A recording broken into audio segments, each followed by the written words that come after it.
How you been? Really good, really good. Dealing with a little hay fever right now. It's like crazy. My allergies this year have just like really kicked in. It's the amount Yeah. of pollen here is nuts.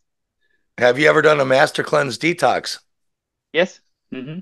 I used to have allergies like real bad. I used to sit at work with tissues up my nose, like that kind of. Yeah. After my Hmm. first master cleanse, Stanley Burroughs, I never had him again. Never. Oh wow. That's awesome. Yeah, Yeah, never. I haven't done a master cleanse in 20 years, so it's probably time Oh, to do it. you might want to, man. Like my first one, they went away and they never came back. And then also, I went to I went around the world for a year, and I came back with these brown like moles or spots on my, my belly button down to my groin. And I Hmm. went to the Denmark's top skin specialist, and he said, "Oh, we don't know what causes it." And he froze off the big ones, and he said, "Here's this medicine." And I looked it up online, and I was like, "No fucking way, I'm putting that in me." Yeah. And then I did my first master cleanse, and they went away, and they never came back. And he said, "There's no known cure. They'll go away, and they'll come back later." And they never did, never. Awesome. Awesome. Yeah. Hmm. So I'm like, well, so the cure is what, like fresh lemons and cayenne pepper and some maple syrup and water for Well, 2 weeks, and. Well, it's just like getting out of the way of the body. The master cleanse. God, I guess I did that in 2004.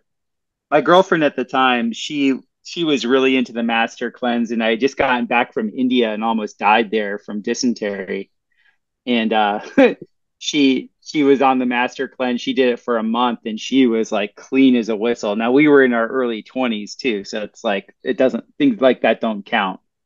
But I Yeah. did I did it for 2 weeks and I felt great. I love fasting. So like if I ever get in a fasted state, I always feel better. Yeah, like the Bigglesons are really cool because they don't promote any of that. They're like, have you ever seen a deer fasting in the woods? They don't do it. They do eat some diatomaceous earth sometimes up in the volcanoes, but they don't do it. He's like, you don't need to do it. But for me, I did do it and it really worked wonders for me. My allergies went away, hay fevers went away, those spots Hmm. went away. Um, but I knew they would. And there was also the saltwater flushes. So instead of Yes. enemas, I was drinking the saltwater flushes and then it did a reverse enema, which they say clears the small intestines. When you do colonics, they don't go all the way up in your colon, they don't go into your small intestines. Hmm. So when you do it salt water from top down, for me, it really worked. Is it mental? Yes. Is it placebo? I don't know. What do you think? I don't know. I, I don't think it's mental at all. Because I know people from all different walks of life that weren't pre-framed in it that did it and felt pretty much across the board all the same benefits. Right. Yeah. But the Yeah. Bigglesons are saying, well, you don't need to do that because nature it doesn't do that. But I do think the animals might fast. We don't know. We don't follow a deer around and go like, how often do you eat, dude? Like maybe he doesn't eat so often. Well, I think they're completely wrong in that because there's something called winter. And a lot of times animals hibernate and they don't actually eat for, really extended periods of times. Like we know like bears, like a lot of the predators that hibernate, they won't eat for months at a time. Now that's a great point, man. I've never thought about that. So they're fasting like Yeah. 5 months of the year. I've never even thought about that. Yeah. Maybe Hmm. that's what's going on. Then they come out I of there clean and charged and they're like, let's eat some shit. Like, let's go. exactly. Yeah. Let's go get some salmon. They're killers. Yeah. I love it when people are like, look at nature. The gorillas don't eat meat. Nobody eats meat. And you're like, the polar bear is the biggest freaking bear there is, and that only eats meat. The grizzly Hmm. bear is the next biggest bear. He eats meat, salmon, bees out of the bee's nest. Like he'll eat you. Then comes the Definitely. Kodiak bear. So, and people are like, look at the animals. I'm like, I don't know, man. I think the three biggest animals that will kill you are meat eaters, both. Yeah. Well, I was released from all the vegetarian and vegan propaganda by Rudolf Steiner. I was Mm. reading one of his dissertations that he was given, And it was really funny because the person that was asking him questions was pretty uppity about their vegetarianism and how that's the enlightened way to go. And he was like, no, not necessarily. And he's like, whatever you eat, you raise to your consciousness. And the Yeah. person was the person was really kind of pissed about his answer because it's kind of irrefutable. And so he goes, well, what eats humans then? And he goes, the angels, of course. Right. Yeah. Well, it's weird, because you've got like Santos Bonacci and those people saying, well, the ancient Greeks told you don't ever eat meat, and then otherwise you're gonna it's a trap. They want you to come back here and crave red blood and eat and stuff, and you're like, yeah, and I know vegetarians like Don Lester and David Parker, they're in great shape. You could kill them in an arm wrestling match. They're not strong, but they're alive. Mhm. To me, it's the copper is one of the things you get in. I've heard animal fat and muscle only as watermelon seeds. There's a lot of ways to get copper, but I've heard it should come through that. So diet's Mhm. a weird one. They say the Bible, which I don't think is like your ultimate guide, but it says don't eat the hoofed pork, and you can eat the hoofed animals with this much meat. So yeah, diet's a weird one, man. But I Well, do copper you need for an electrical system, which is what we're going to talk about today, is electroculture, copper, yes, biochar. What do you think I about got. copper? Well, my wife has been taking it now for a few months, and she swears by it. Like I can tell Copper. just with her. Yeah, I forget which one she's taking, whether it's the blue or the more orange coated copper, but man, she's really benefiting from copper. I think of just what I know about soil and soil culture and Mm. soil depletion. There's so many of these minerals and metals that we used to have in our soil that is no longer distributed into our food. So supplementation, it's nice to say, hey, we can get it all from food, but unless you know what your food is actually eating, like where these plants are planted, like, man, we just got back from this little conference we went to here in the Ozarks about what the savanna used to be. This whole area used to be savanna. And a lot of people don't know the difference between prairie, savanna, and forest. And this area is now replete with trees, but all these trees are overgrown. And like what used to happen where people would set fires, like especially the Native Americans would set fires and burn down all the undergrowth, all that, calcium and carbon would go back into the soil. And then you'd have the native grasses would essentially increase the complexity of the different of the actual biome of the soil. And what happened when cattle ranching came was they essentially got rid of all the native grasses for these certain grasses that would grow more during the winter. And now you don't have the copper, the palladium, the gold, the silver, all these things that all these wildflowers in their growth cycle, and then all the mycelium that would grow in the soil around to go ahead and distribute the information from these flowers. So much of that's just gone. And what that does then is that intelligence network that would create the complexity of all the different things that were needed for those plants, all of that, well, I shouldn't say all, a lot of it has dwindled away. So now when we plant into that soil, there's the complexity in the biome underneath isn't there. And so therefore we don't receive that anymore. So it's up to us to Kind of actually like biochar, then, right? When the farmers are told to burn off a third of their crops, is that pretty much like ghetto biochar? Like that is that what it is or what? That's a great way of saying it. That's ghetto. I would call it ghetto charcoal because Yeah. there's a difference between biochar and charcoal. Like charcoal, like when you just do a burn out, say you have a bunch of brush and you just burn it openly, you're getting a ton of oxidative stress because it's open to the environment, and so nitrogen and oxygen are fueling the fire. And when you do that, that changes the charge potential of the carbon. So you're left with a lot more ash. You're left with a lot more of calcium deposit, and I believe it's negatively ionized at that point. What you get at the end, biochar is a little bit different because when you cook the actual biomass in a vessel and don't allow oxygen to get to it, there's this amazing thing that occurs where you essentially um, get your carbon turns into like a crystal where it stays, I believe it stays positively ionized. That positive ionization allows for all the negatively ionized bacteria, or let's just say life forms that have a net negative charge, which the Down in ground the has a net soil. negative, Yeah. Yeah. that allows them to proliferate. And then the whether you have charcoal or biochar, either of them are very, very porous. So it's like the perfect condominium for all these bacteria, and they just proliferate. And then Yeah, also there's because a people think like bacteria is bad. You're like, no, bacteria is great. You want bacteria everywhere in you and your plants. You want it, you know. yes, It's like diatomaceous earth. You know, I used to go to this yeah, health store and I'm like, do you have any diatomaceous earth? And they're looking around like the Gestapo's there, you know, like, and then she reaches under the corner. She's like, I don't have any. And then she's like, shh, you know, and then comes up with a bag of it. And yeah, like the deers are coming up. They eat volcanic ash. It's totally charged completely. yes, yeah. It's really cool. Like since getting into biochar, it was really kind of neat. I got into biochar at the same exact time that I was learning about how our gut biome works. Because earlier in life I was going crazy with supplements.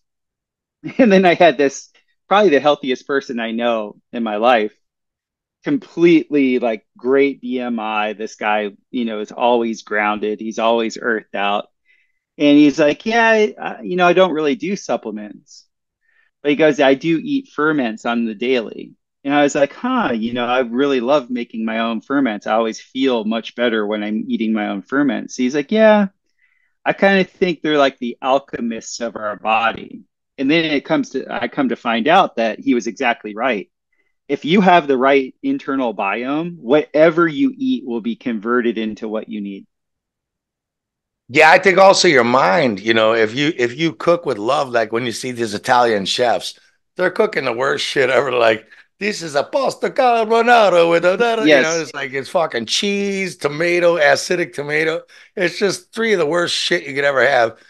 But they're like, you need to push it with love, and like they're yes, all healthy. They live to 90, and you're like, well, I think it's also the mental projection into it. If definitely. you think your food's gonna kill you, that's what drives me crazy about all these dietitians. Don't touch that. Don't touch that. You know, I wouldn't go into McDonald's. I definitely wouldn't touch that. But I'd make my own fucking hamburger and have a good time with it because Yeah. there's love and expression in there, you know.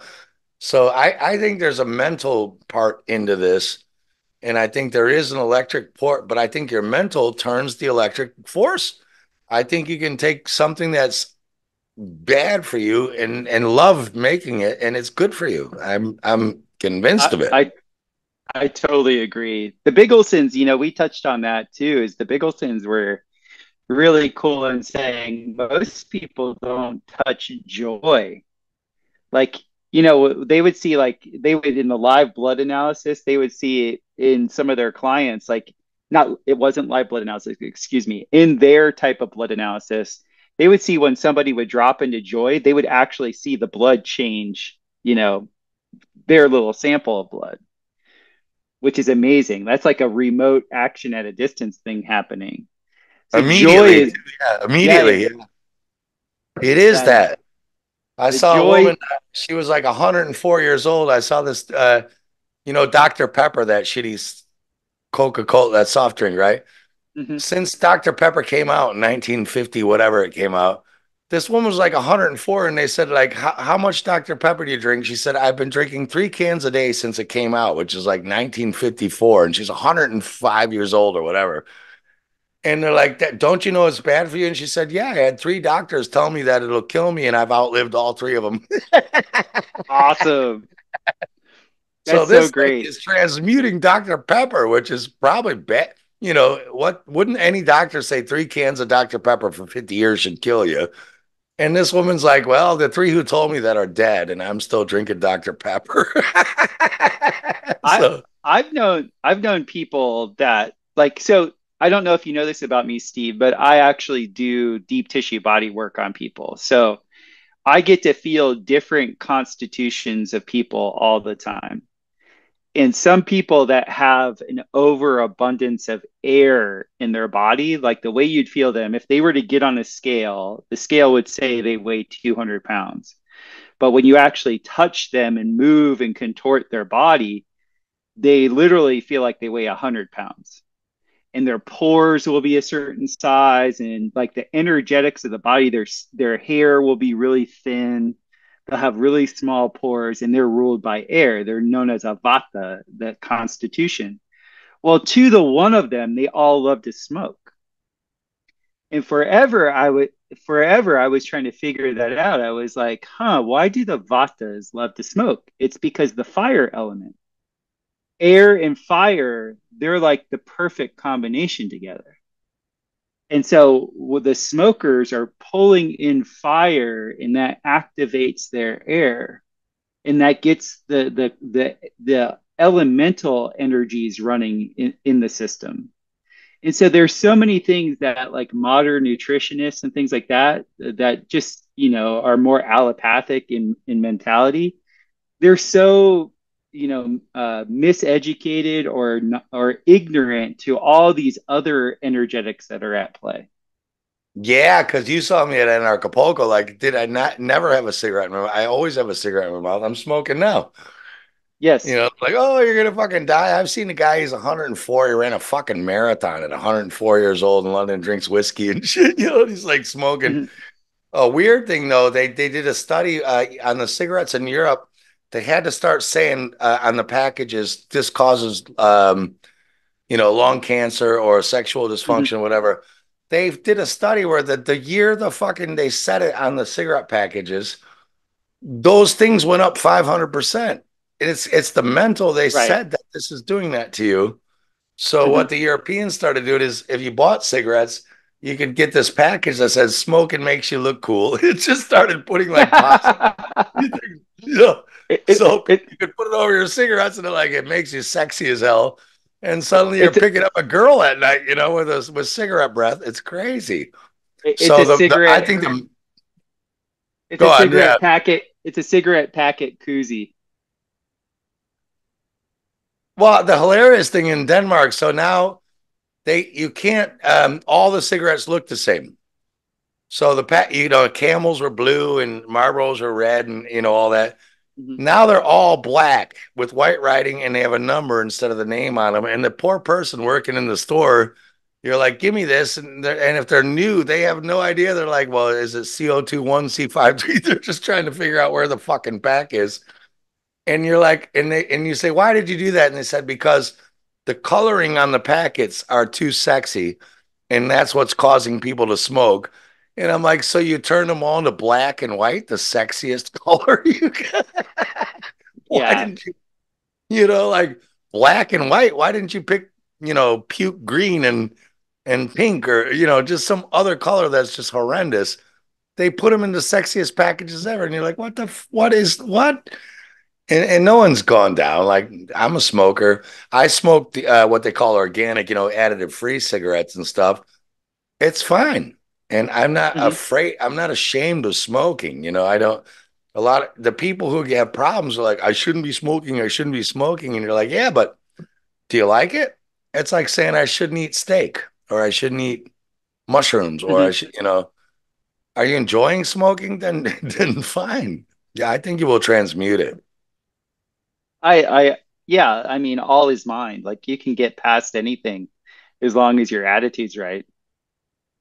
Yeah, everyone I know who has died of cancer young, and I know a few, an old bandmate and stuff, these people were miserable. Yeah. And I'm convinced that when you laugh and enjoy life, I don't give a shit if you're smoking, drinking. Like, I don't care what you're doing. People who laugh live longer. And Totally. anyway, whether you make it to 120 or you make it to 90, after 121 years, you're both dead. You're just a wall on your grandkids, your picture on your grandkids' wall. So, you know, to me, it's like, well, are you living this life or not? You know, Right. I live that attitude. Like, all right, if I die at 70, I had 70 great years. That's awesome. I love hearing that because to me, attitude is everything. Yeah. And when I'm 71, if I'm already dead, who cares? I mean, it's Right. 70, you know. Yeah, really. But the biochar is great because that's yours was one of my favorite speeches at Anarchapulco. Oh, thank you. I appreciate that. I loved it. Jack and I loved it. And Dave Weiss's was my second favorite, just because Yeah. he's a nut job and he crushed it. Um, Yeah. so I get a lot of because we have a farm too. We have some bad undersoil and stuff. So I really was interested in what you're learning. In this, I was getting into electroculture. Yes. But what I'd like you to talk about, if you don't mind, can we get into what is biochar? How do you make it? And then what really fascinated me is you're saying, well, fuck what electrical, you can put copper poles in the ground and stuff and magnify the ground, but you're saying the biochar is doing that anyway, right? Yes. Yeah.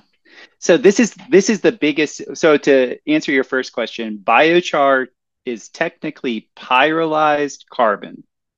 So when something is pyrolyzed or it's pyrolytic carbon, it's highly diamagnetic. So the question is, what is diamagnetism? Diamagnetism is the repelling force that repels all magnetic lines of force. Okay, so we've all heard the term electromagnetism. So an EM field, an electromagnetic field, is whenever you have essentially on two axes that are like they're essentially running, at 90 degrees to each other. You have a magnetic line of force, and then you have an electrical line of force, and they always weave together.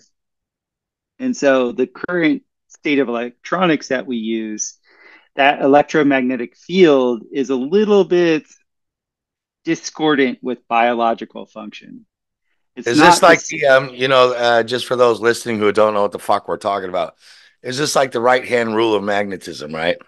Yes, yes, If your thumb's sticking up, then the magnetic field is going this way, and the electricity will run counter to that, right?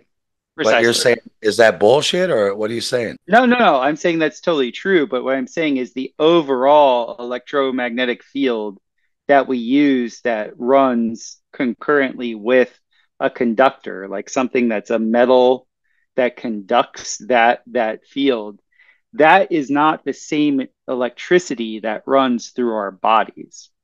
Our bodies in all biological forms, it does run on a form of electricity, but it's an electricity that's more concurrent with what we would call a telluric line of force. Telluric is essentially something that is, a ground-based electrical field. So you're And saying some people, there's not one kind of electricity, like everyone says there's electricity. You're saying there's well, different elect. yeah, yeah, like so, like Victor Schauberger, James Clerk Maxwell, Nikola Tesla, all these guys, they spoke about essentially the type of electricity that was being propagated in the, I guess you would call it, the technocratic age that we now live in. That type of electricity is antithetical to biological life. It actually disrupts the biological electrical fields. For people in like the world of like body work and any healing modality, there is a field that you're feeling, but it's not an electrical field, it's a bioelectrical field. And so some people call it, for lack of a better term, I don't know if this is the best way to say it, they'll call it a longitudinal electrical force. It's more like the ether perturbations. Instead of like the way we know electricity is like within this medium that we're in, like just say the environment that we're in, there's a perturbation in in the particles, and these, I don't know how esoteric we want to get, but there's a perturbation that occurs in this particular medium. Well, there's a medium that's more subtle, and that's the etheric medium. And when you have a perturbation in that medium, that's more of the bioelectrical field that I'm talking about. That's the field that actually animates life, those things that live, those things that are biologically alive. Well, Yeah, something because that's a lot of people like electricians, no one can tell you what electricity is. well, the thing was is that Schauberger and all of his cohorts knew what it was. He said technically electricity is temperature differential, which I come to believe. So what does I that mean? Like then you have to ask what is temperature? And yeah. once you get into the question of temperature, now you're talking about now you get really woo woo because you're talking about kinetics. Okay. And what is kinetics? Kinetics is the measurement of movement. So the best way you could say it is if electricity is a temperature differential, we all have seen this when a thunderstorm's rolling in. The air that's coming is a huge difference in temperature than the air that you're experiencing. And so the potential gains in the system and it wants to find ground. And that's what we see as lightning. We see all these lines of force trying to drop down because the field itself has increased to such an extent that it's always seeking balance. And so it drops its lines of force in what we call lightning. But you can actually take slow footage of a certain area and you'll see that the arc is coming up from the ground and down at the same time. We just see it as a flash coming down because we're actually sharing the potential from the ground most of the time. So So that's why you're we're saying seeing it that the come. lightning is actually meeting in the middle of the temperature differential, right? Yeah. You're Yeah. saying that the cloud differential or wherever it comes from in the ground, Yeah. so they're meeting in the middle, and that would be the temperature medium. Is that what you're saying? Where they meet, it Well, you looks never know like it. a bolt of lightning. I've You seen never lightning know. striking from the ground up. It looks like. There's so many different types now that you can see. So like when I was growing up, we were told it was always coming down, but I grew up in like the lightning capital of the world in Florida, and I was literally right next to this tree that exploded. Then I saw the light come down. So I'm already ducking and covering because this tree explodes, then the light comes down, and then you heard the sound. So it was like that was very well known in South Florida was like the craziness with the lightning because you would actually feel all the tingles in the skin and you knew to hit the deck. But sometimes, like if you were out by a golf course or whatever, these storms would come in off the ocean so quickly or come off the Everglades so quickly. Like it was like you would immediately feel the tingles and it was like you're ducking and covering because the lightning was about to strike. So getting back to the biochar, diamagnetism resists the mechanical electricity that we make. We make well, you did one of the best presentations on the fake, electrical grid system. You rightly put out there that there's these big conductors that are a certain elevation off of the ground. They send a signal through that to induce a collapse of the electrical field at the potential rate that it's at, and then they sell us this free electricity as if they're producing it. When the only thing that they're producing is the mechanical signal that goes down the conductor. That's all that they're doing. They're actually not producing, the juice that they say that they're selling us. That was one of your presentations that endeared me to Spacebusters. So the way you can see it in the ground is right now our ground is taking on a ton of this mechanical electricity that is overrun the overages of the system, in the ground itself has been depleted a lot in a lot of areas of this diversity that I was telling you about. And because there's only like there's a an excess of say aluminum in an area, like the last area that I lived, it was mainly bauxite clay. Aluminum is a pretty conductive medium. Well, it's conductive to this mechanical type of electricity. When you put biochar in the ground, it's a refuge to that. The biochar will not allow that signal to move through it. It only will allow the signal of the telluric energy to actually propagate through it Why? Why? because of that high diamagnetic charge. It's actually, if you were to look at a scale of diamagnetism, bismuth is the most diamagnetically charged metal that there is. Like you have like a lot of alchemists will make bismuth talismans because that high diamagnetism is, I think I might be stating this incorrectly. They liken it to neutrality. Bismuth is So a six. what's your definition of diamagnetism for people who don't know what the fuck you're talking about? What is Oh, diamagnetism? I already said it. It's It's, that which resists a magnetic field. it's not magnetic. It's like a dielectric plane is not electric, through a Right. bar mat. So Yeah. diamagnetism is a plane where there's no magnetism. Yes, it resists it. Like it will Right. resist it in every direction. But So metal doesn't usually have that, right? That's not. no, metal's conductive. You know, usually Yeah. a metal is magnetic. But you could take a piece of bismuth, which would be 16 on the scale, and you try and put a magnet on it, it won't clip to it.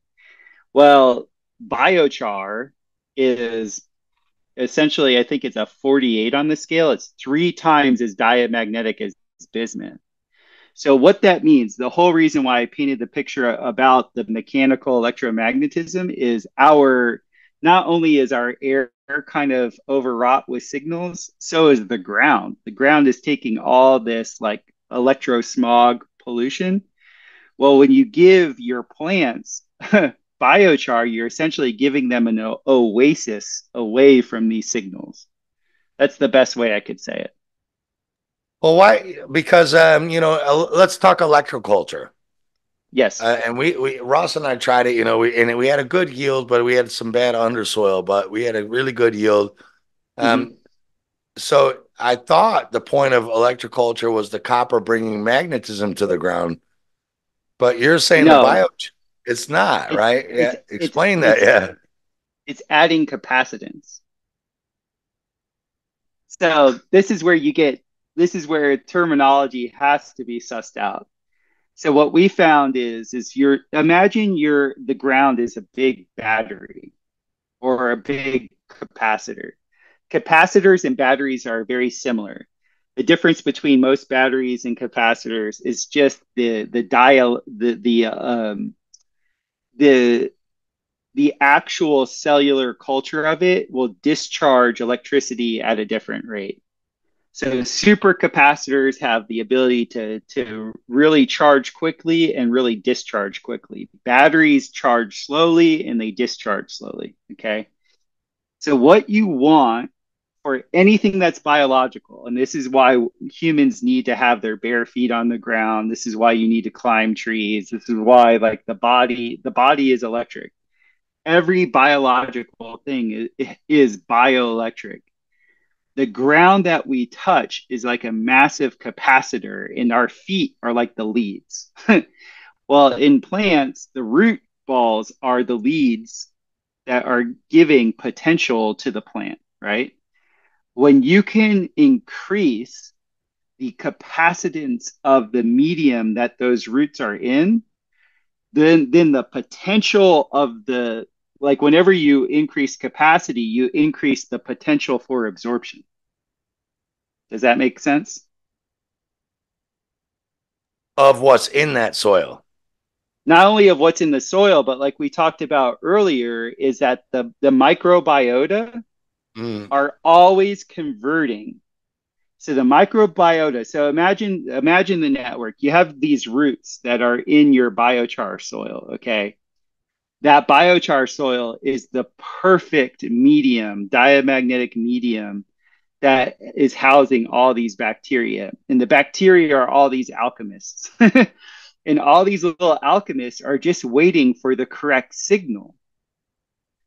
And so what occurs then is in the biochar, you get mycelial networks, which are fungus that are like these, they're like the super T1 lines that are growing throughout all this carbon rich soil because mycelium is always searching for carbon.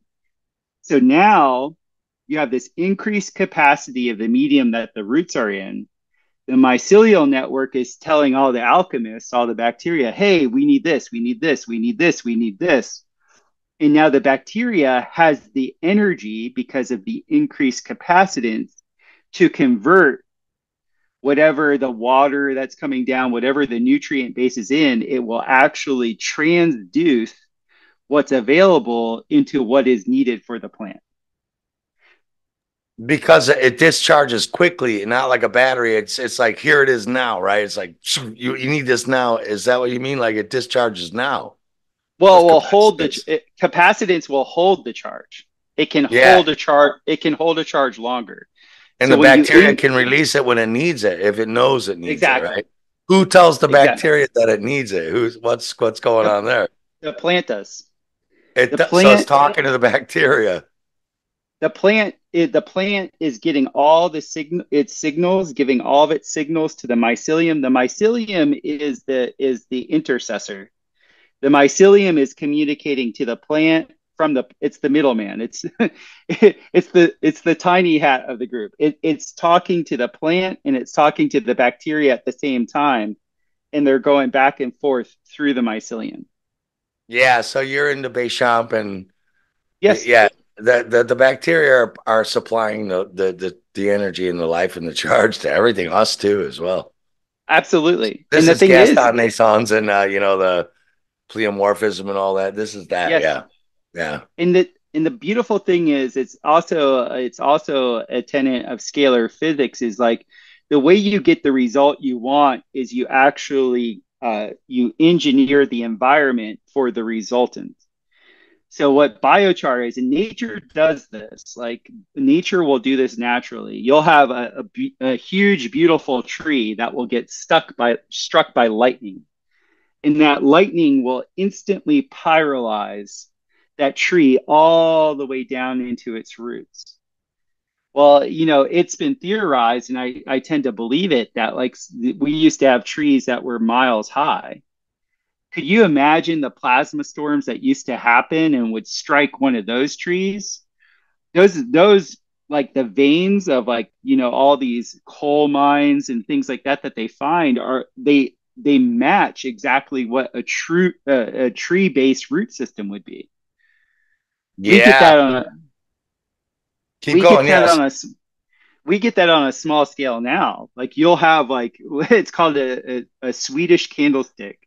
So what you'll do is you'll cut down a tree and then you'll put an X from the top down going down into the base of the tree, and then you'll put a metal drum around it and then you'll light it on fire.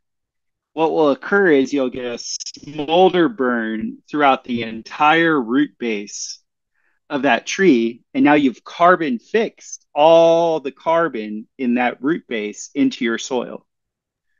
Which is It's like a an rocket stove. It's like a nature made rocket stove almost, isn't it? It kind of, exactly, yeah. yeah, it is Look a at rocket look, stove. Yeah. yeah. So Well, it's also nature's just that. doing it on purpose. What if these trees were bigger than where the clouds were? Do you think the clouds were higher back in the day when the trees Yeah, were higher than the clouds? yeah. I'm under the impression that we're in the little season right now. Like everything's at a much smaller scale than what it used to be. I'm a builder. I build a lot of building, like I build domes and things like that for people. I've never once had a client, no matter how rich they were, say, "Hey, Topher, give me a 20-foot tall door."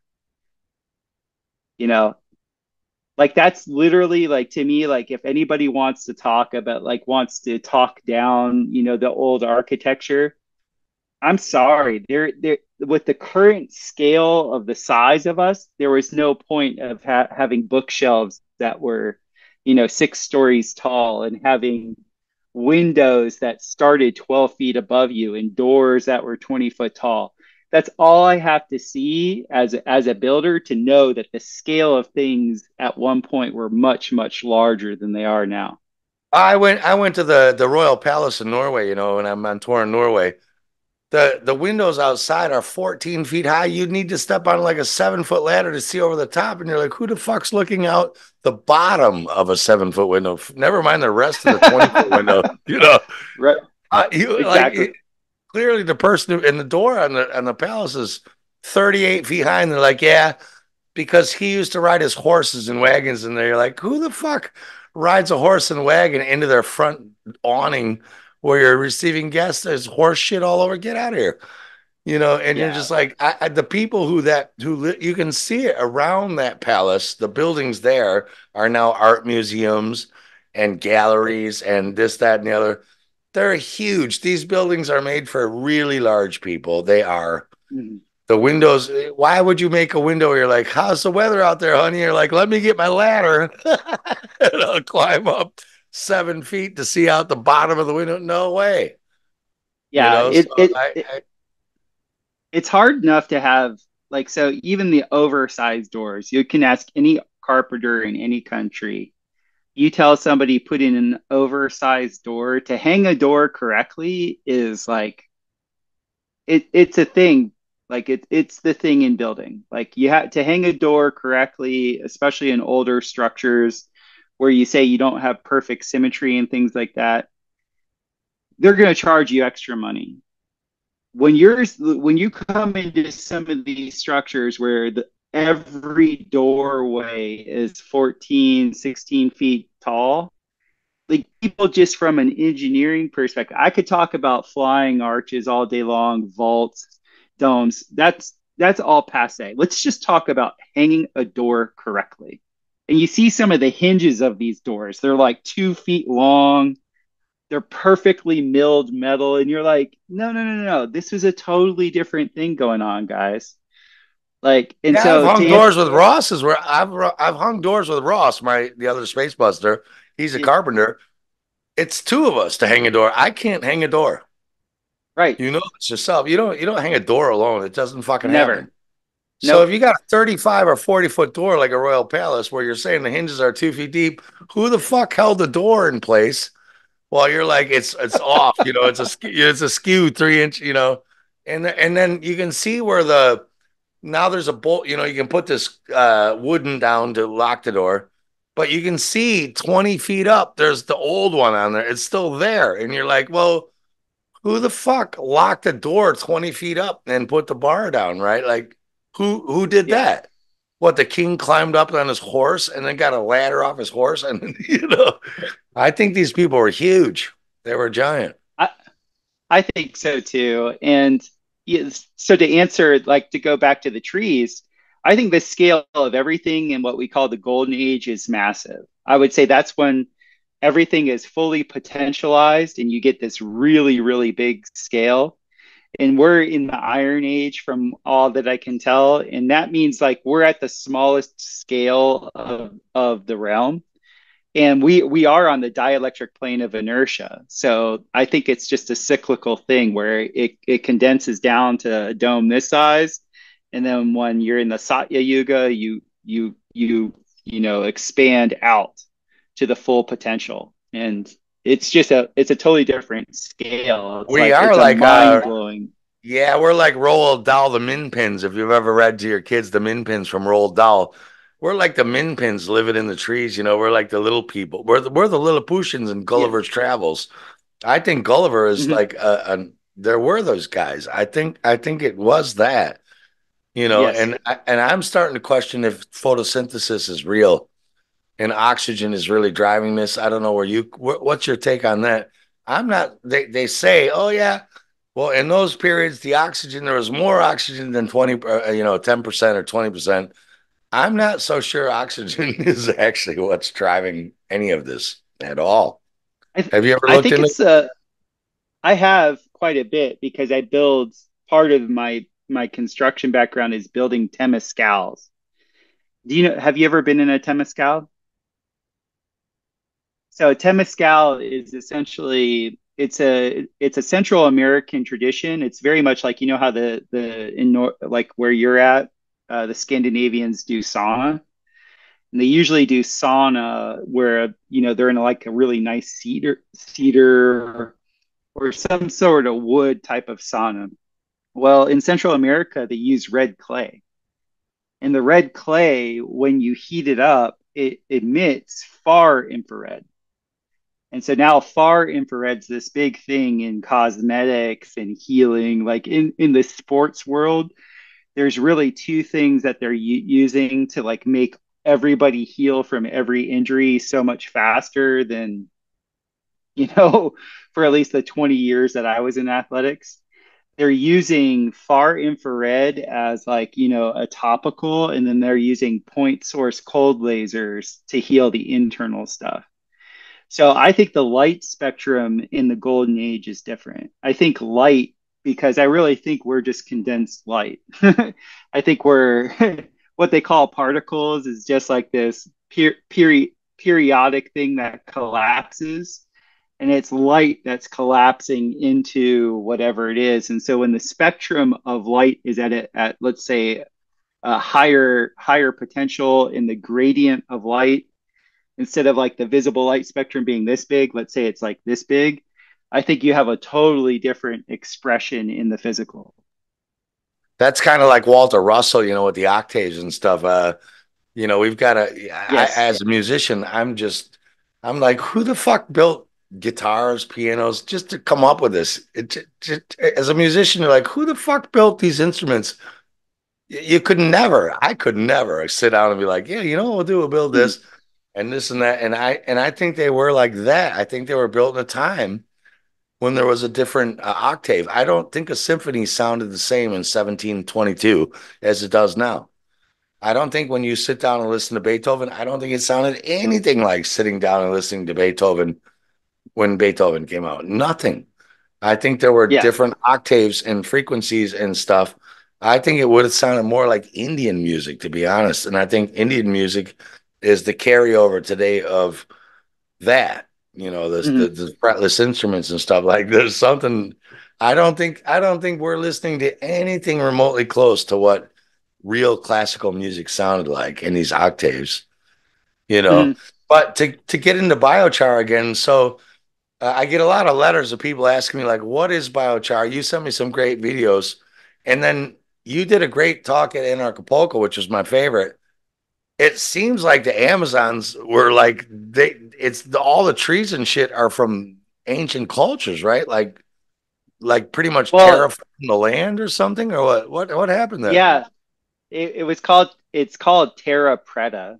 And essentially, when you look back at the conquistadors and what they actually documented from what they saw from the Amazonians as they were first sailing up the Amazon River or sailing down, I don't know what's the correct term to say. It was that they said that the Amazonians, from a agricultural perspective, were more intensively, you know, into agriculture than even what they had seen in the Far East. Now, anybody that studied like food for 40 generations, or, you know, the whole reason why, you know, you have this explosion in the Asian empires of population, was because they could feed them. They intensively cultivated their land. So for the Spaniards to say that the Amazonians were even more, you know, prolific than the Asians is something crazy. And so what they would say, what they documented, and what we've come to find out since they've been clear cutting a lot of the Amazon is when they clear cut, they'll usually use dozers. So they'll go ahead and do this slash and burn technique, and then they'll try and flatten the land as much as possible for planting grass for the cattle. And when they're dozing, they would go through and they would doze through these like berms, and they would find these huge like culverts full of biochar. And at first they didn't know it was biochar. They called it black earth or terra preta. And so they started to dig into it because they saw how symmetrical the lines were. They saw these like, miles long lines of this like perfectly like cut thing. And so they started How to dig many down. miles? When you say miles, what do you, how many miles? How many miles? I think for the first articles I read, they were anywhere from 3 to 20 miles long. That's crazy, man. So these guys are doing biochar for 30 miles. Could you do that? No, Imagine, no. imagine 30 miles of biochar. Imagine. So what they showed was when they would get to these big divots at the bottom was that there were these nice red clay urns. And these urns would look like a modified tandoori if you've ever seen the tandoori ovens that they use in India. So, very curvaceous. And at the bottom, they would have the fire. And then they would see like this clay line output going to the side. And then the inside of that clay urn always had soot. It had like a different type of soot inside. So the soot wasn't equal to the black terra preta that was on the outside of it. And so they, through logical deduction, they worked it out that what the Amazonians were doing were they were essentially doing a chop and drop system where they would plant all these fast growers. They're called light demanders in permaculture. They grow up to their full size within 1 year. Then they would chop all of those plants, and they would fall into the culvert, and they would keep chopping and dropping, and then they would light these big fires, and as the fires would start to come up to heat, then they would pile on top of all the biomass clay. They would dig out, and that would hold the heat, and it would just cook down. And then the next year they would plant it, because all they wouldn't try and move the soil at all. They would just plant that line, and they would go to the next line and plant that line, and go to the next line and plant that line. And that's why they had such a prolific culture there. They had just like like an unfathomable amount of food coming from that chop and drop biochar system. But slowly, right? Like you can't just burn shit. Like like I've seen you making your biochar. There's a method to it. You can't burn it too hot, too much, right? Well, Like well, there's that's it's that's because my firebox, Steve, is only a 7 inch by 7 inch. These clay urns, imagine you had all these beautiful, like they look like a vase, but they're big. The more you have to burn, the more heat, the more BTUs you can make. And if you're trapping that in the ground as a sink of heat, I bet you every year to every other year they could have produced a full line. yeah, but you can't just fucking it's not it's like compost, and compost lights on fire. It's a controlled burn. It's not just a Yeah. burn. No, And no, that's what's that's what crazy. that So you're saying they were control burning 30 miles of, well, remember, you know, I'm a real stickler when it comes to biochar because it's specific. They covered it with clay. So imagine you drop all your biomass, all the trees, like my trees, my arms are trees, biomass, biomass, biomass. And then you have your workers just throwing clay on top so that none of the heat can escape. And the fire heat is going out these ports, these clay pot ports that are going out to the side. All that cooks down. And the thing about the tropics, when you get close to the equator, your natural biome is so diverse. Everything there ferments and biodigests very, very fast. So, so you end up having like these massive tracts of this big black dirt, and that's why like whatever wiped out the Amazonians for the most part, when that all that black soil is no longer being cultivated, and who knows how true this is, because I'm looking at all of history kind of skeptically now. From the climatologists that are out there, they say that when the forest came back and retook and like rooted into that black soil, that's why within 150 years you ended up having, they said, by essentially the mid 1700s, the to the late 1700s, the entire climate of the earth had changed because the that forest had, now it had all this diamagnetic soil that it could partake in, and that like it the forest just exploded. And I can directly attest to that because in Costa Rica where I live, wherever, if I didn't do a raised bed, wherever I put the biochar, I would have vines. Like I would literally have vines from like 20, 30 meters away growing under the ground just to root in the biochar. It was anything that I could do to just to keep the rainforest away from my biochar so I could cultivate what I wanted to cultivate. So it's like a sense that was there and it's coming from 30 meters away to come get it. Yeah, that's great. Yeah. Didn't know it's It's there. so this is the coolest thing because it's diamagnetism. This gets back to the very original thing that we're talking about. So naturally in the tropics, the soil is aluminum rich. It's called bauxite. It's aluminum silicate mixed with a little bit of magnetite. So it's this red soil. That red soil is like it doesn't have any diamagnetic properties to it. You throw a little bit of diamagnetism there, it becomes what's known as a biocondenser. Everything that's alive around it is attracted to it because it's completely rare. It's not naturally found there.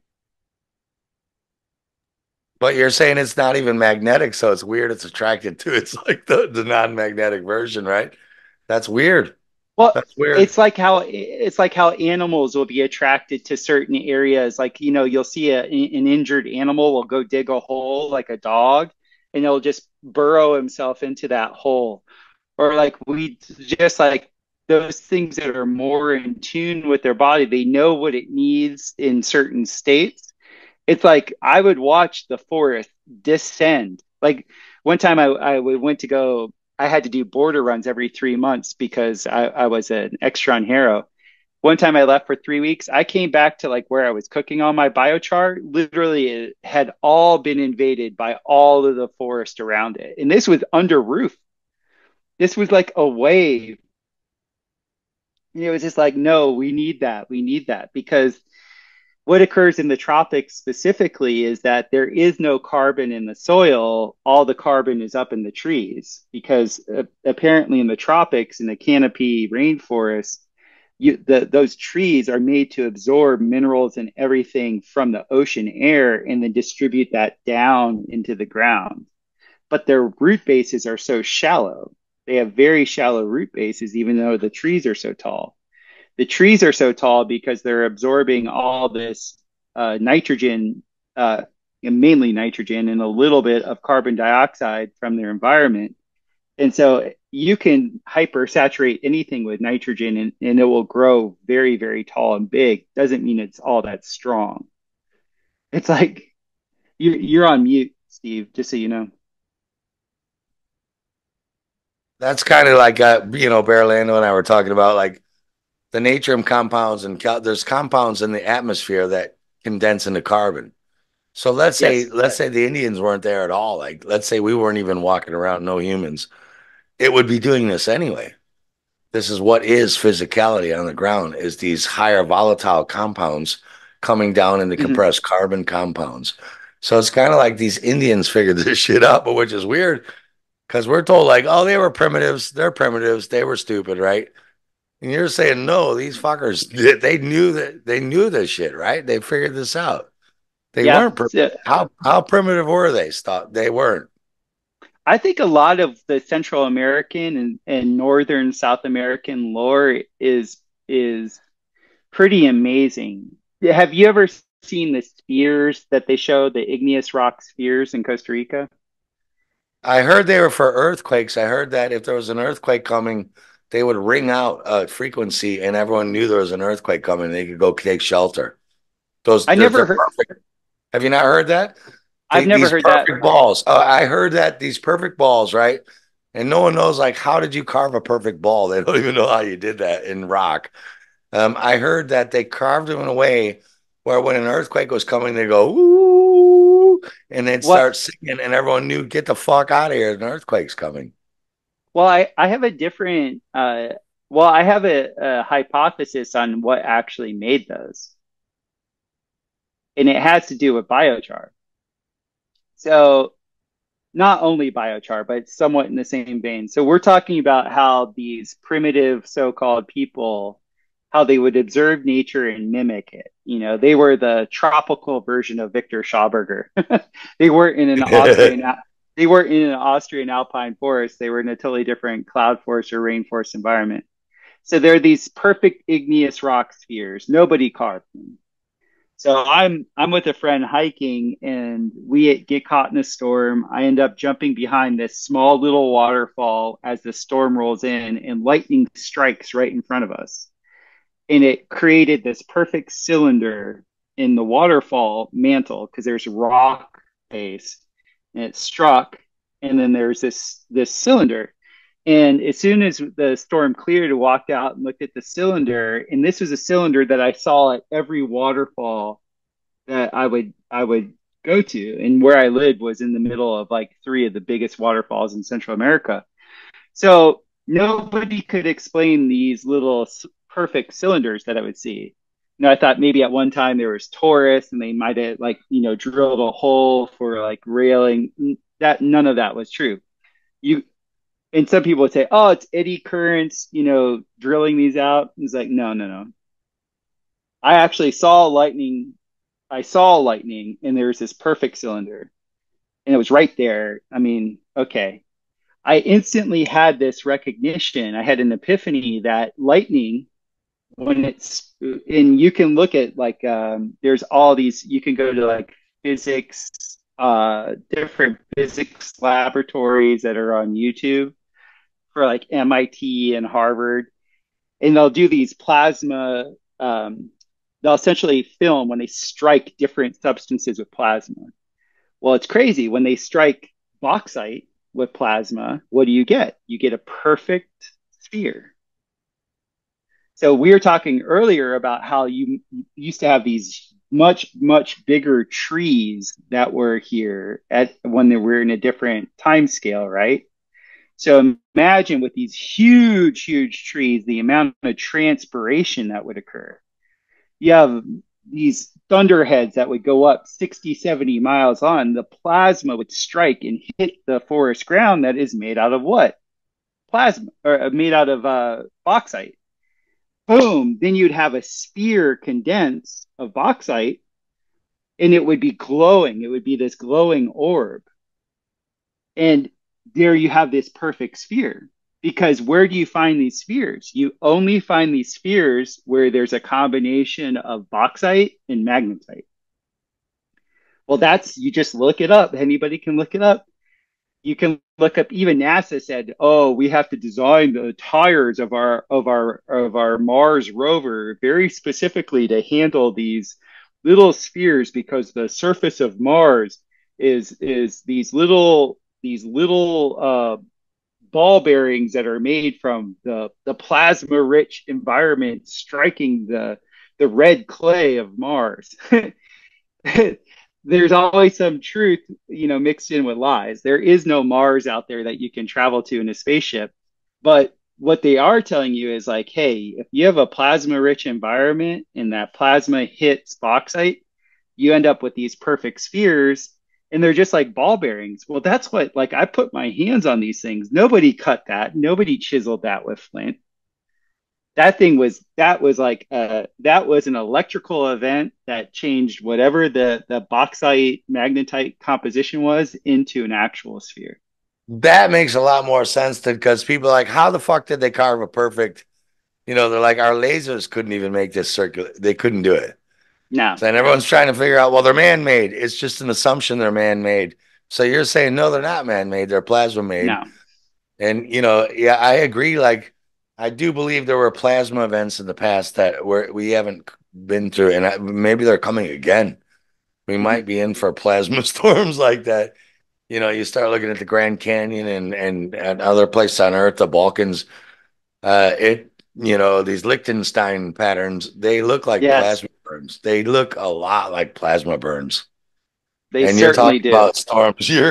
Now you're talking about resets because you're talking about storms that you couldn't imagine. Like nobody's No, fucking get. The Bible's like, yeah, one will be in the field and one will be taken. You're like, well, this kind of storm would be that. So absolutely. yeah. And Well, that's fucking fascinating. Yeah. the lore in Central America too, and in northern South America is very much like they had to come out of caves. Like they survived. Like I forget, I think it's the Huichol Indians of what's now Colombia. Like a friend of mine is in the shamanic lineage of them that is 10,000 years old. And so they have an oral history of being around for seeing the conquistadors coming, seeing all this stuff happening. And they're very much like, oh yeah, we survived in the mountains, not on the Yeah. mountains, In them. Well, you in got them. Lake Titicaca's got sharks and shit up there. That was clearly down at ground level at one time. Yeah, You've got Machu Picchu. There are like shipping docks in Machu Picchu. Like there's archaeological finds of shipping docks. That fucker was at ground level. And yeah, something happened imagine something happened where that shot from the ground level to 12,000 feet in the air, whatever, how tall it is. yeah. Something really bad happened, and that's how you got sharks.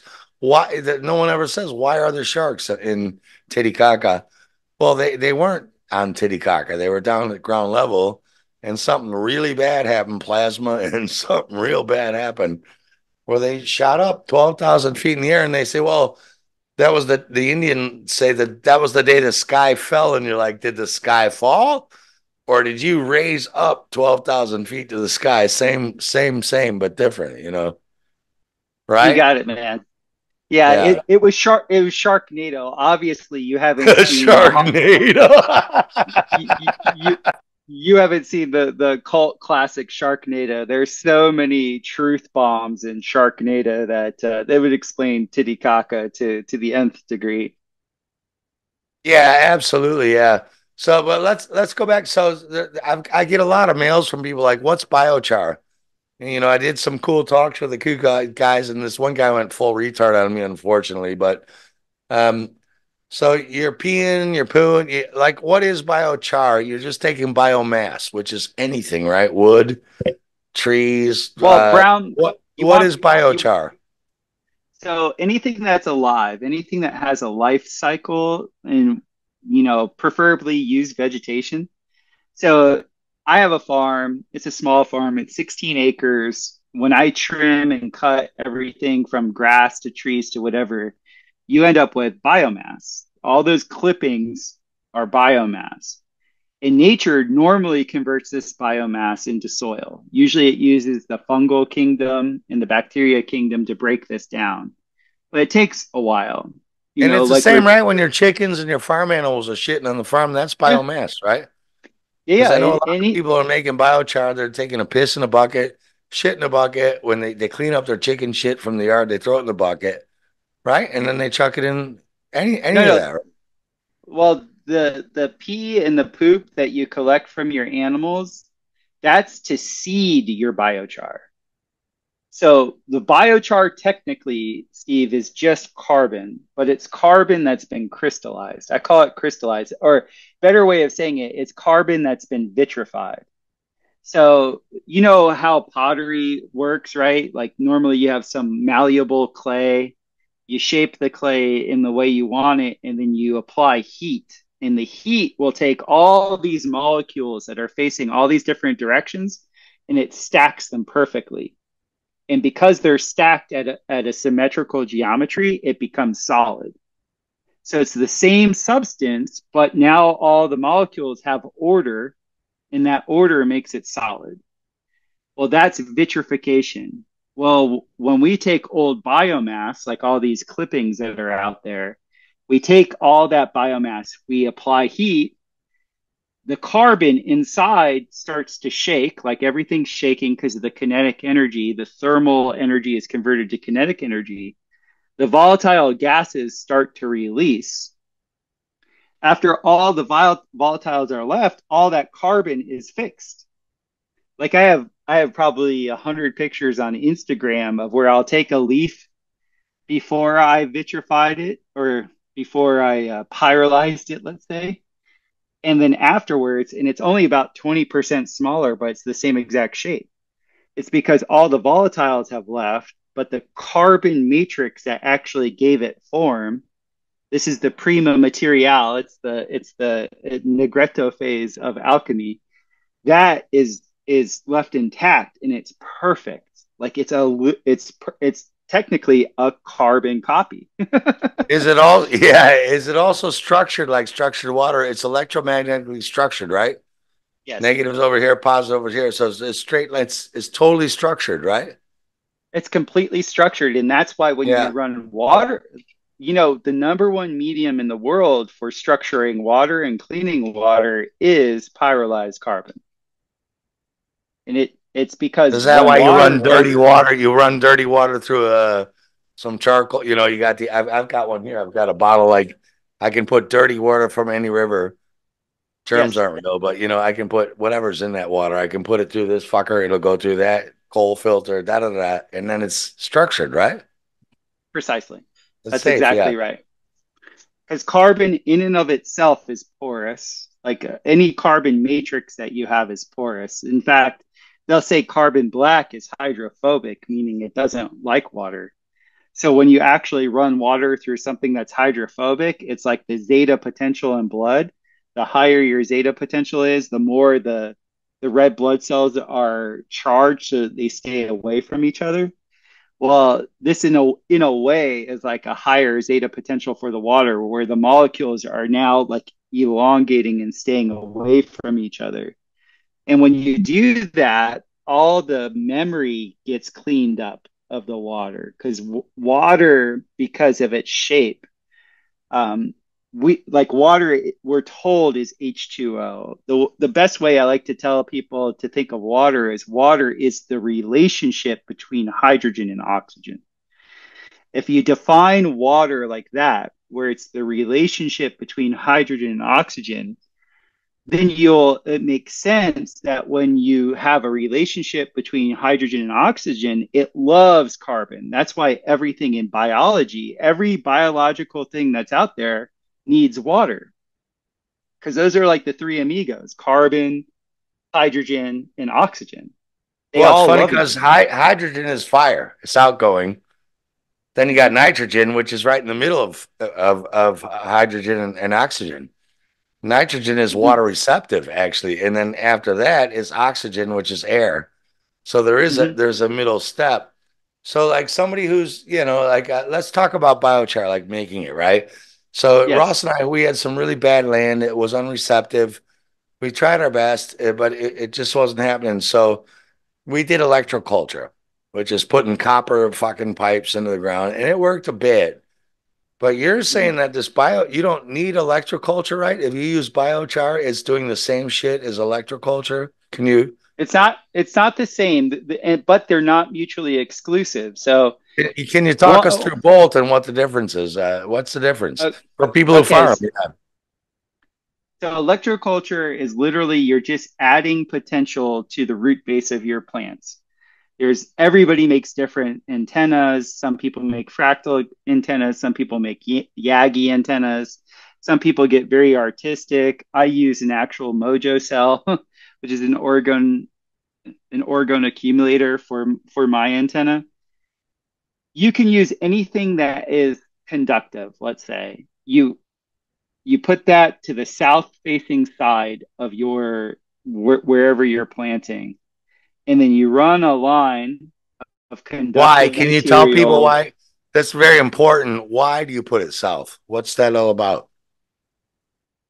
So I don't know exactly why. I've heard a lot of theories of why Well, southern the north is southern magnetic, and then south is an absence of magnetic, right? No matter where you are on the flat Earth plane. I'm sorry if you don't know the Earth is flat by now, people. You're fucking retarded. Like it is flat. North is the magnetic central. South just means absence of magnetism. It's not a direction on a compass. Is that correct? That is not correct. I will give No. you because I work with ring magnets, like an actual ring magnet. So like here, so you can see this. So this is a ring.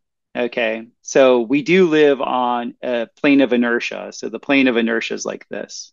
Okay. If you're to look from top side down, the gold would be south.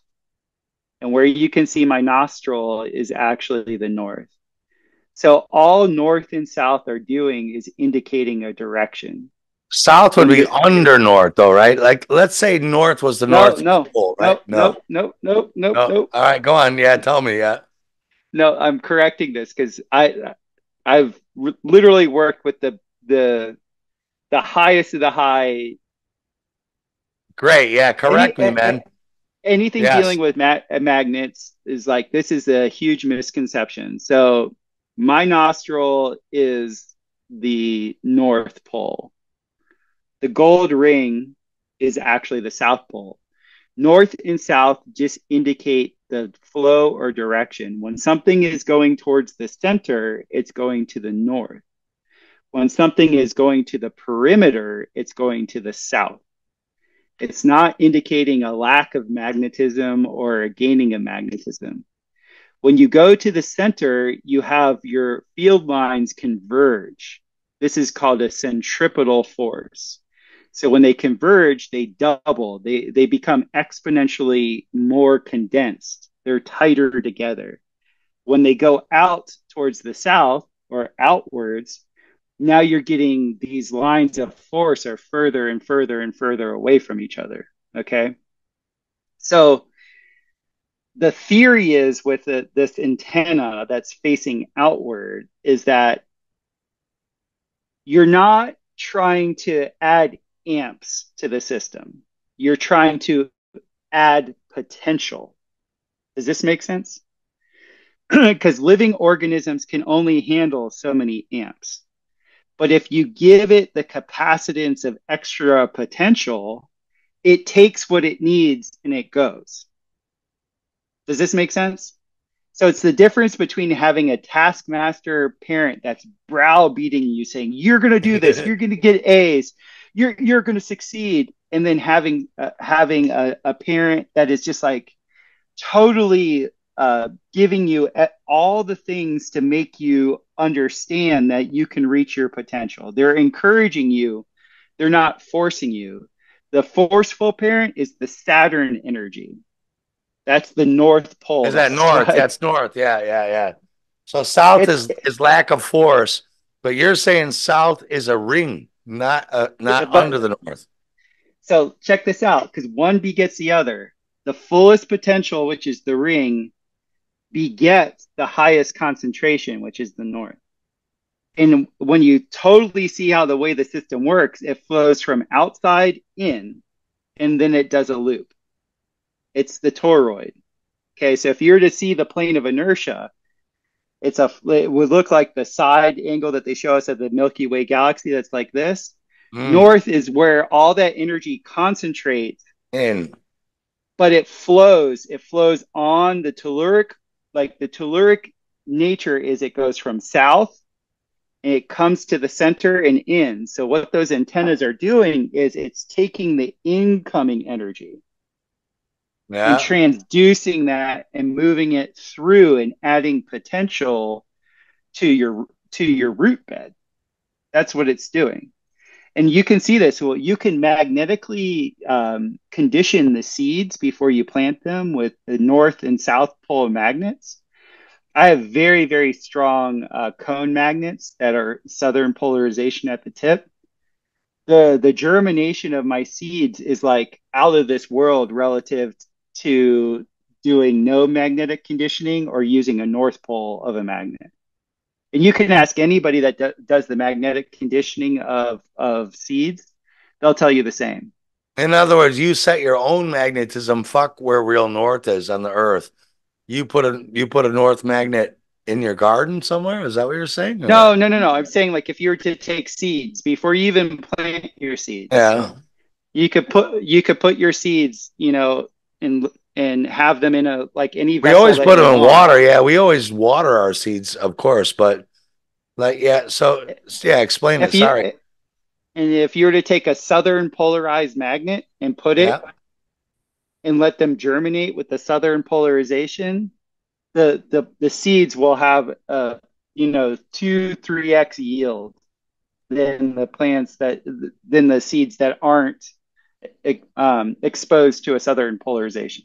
Why? Because they want to go to the north when you plant them? Why? How does that work? Because now, just like we were talking about the vitrification or the pyralization of the carbon, it's the geometry, it's the internal geometry. When you expose anything to a very high magnetic field, it's kind of ordering the molecules to receive in that way.